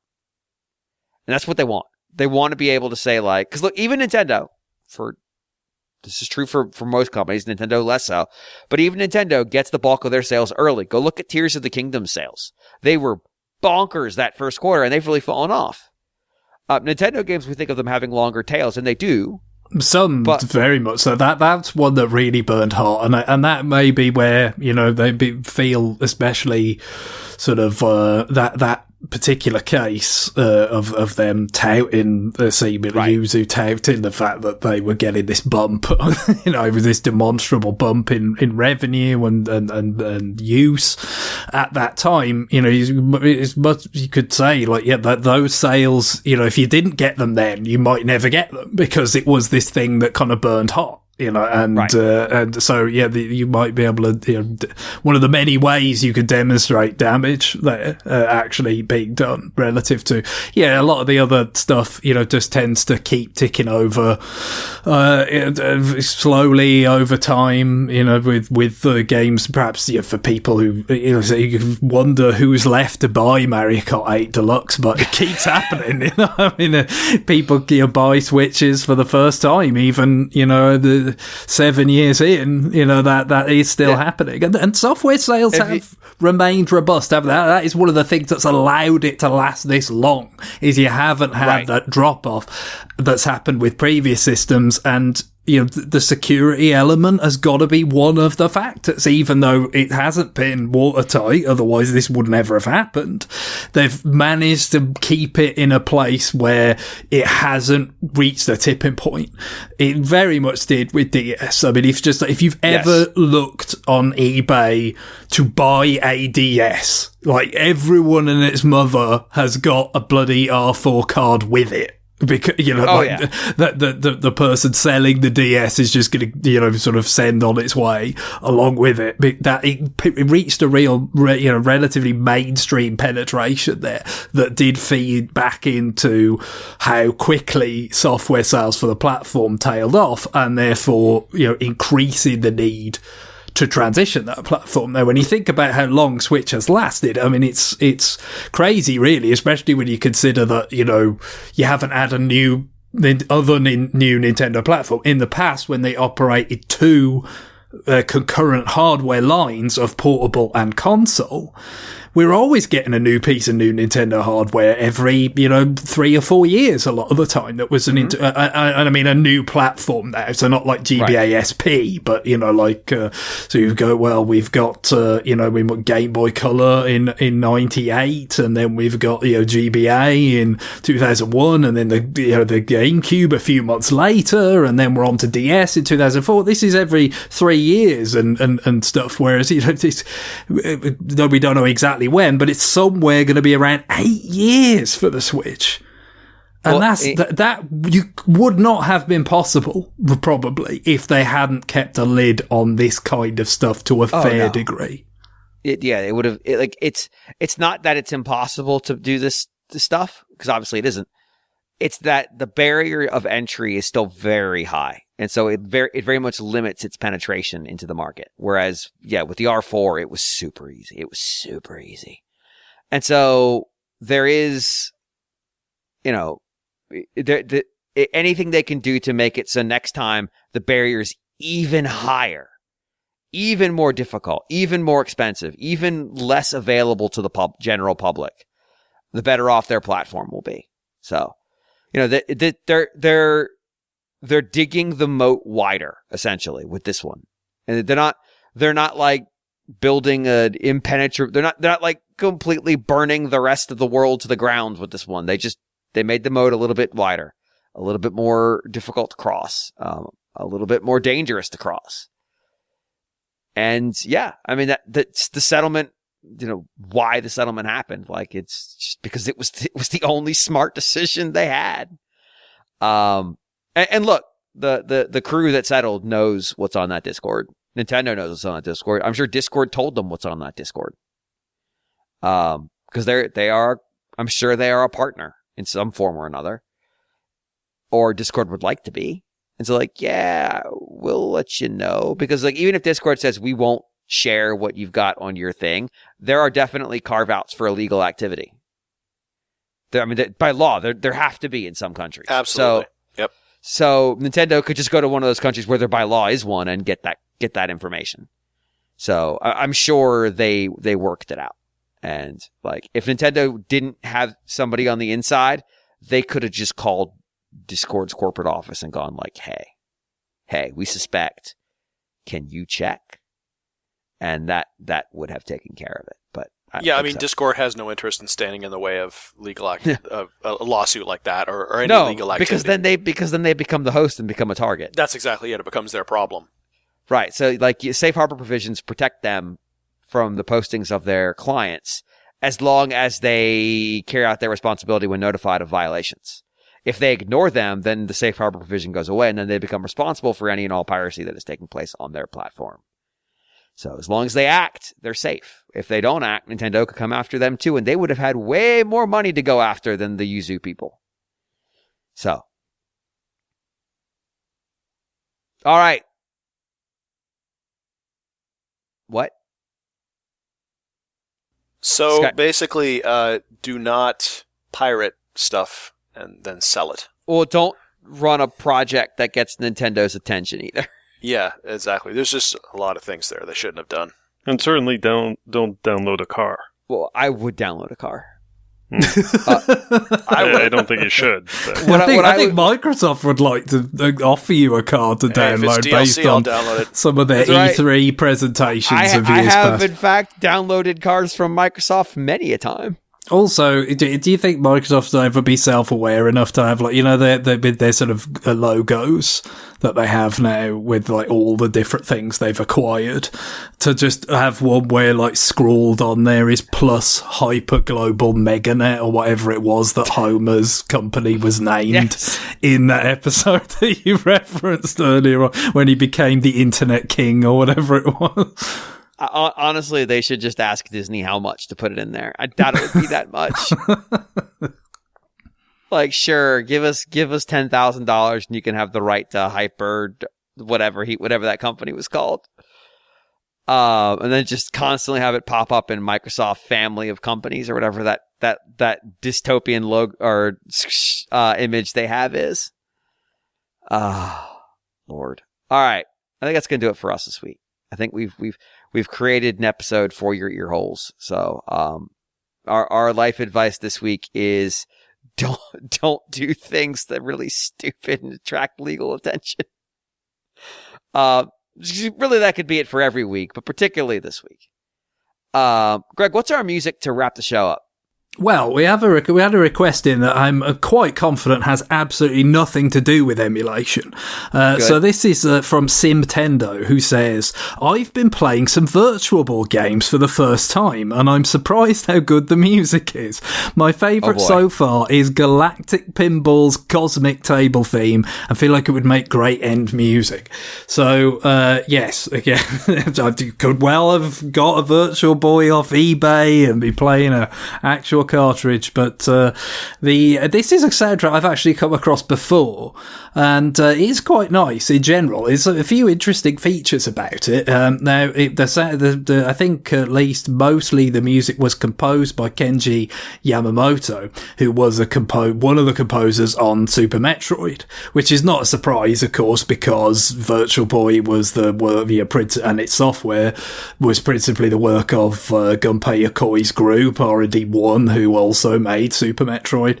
But the really interesting thing about it is that Kenji Yamamoto is also listed as being the director of the game in general. Yes. So, I mean, that's odd. I can only imagine that's the only sort of credit he's got as that he's sort of entirely separate from a music or sound kind of department. I feel like I saw this once before in a Nintendo game where, like, the music, somebody who I normally equated with their music was like a director. It was a small game, and I was like, what the fuck? Considering Yokoi's group was tasked with, kind of coming up with a bunch of games to try and launch the Virtual Boy with, I'm sure it was probably, they spread that group thin for, getting those games done and stuff. So that is likely a lot of the reason for that. But it does have quite a sizable soundtrack, considering, it's a pinball game on Virtual Boy.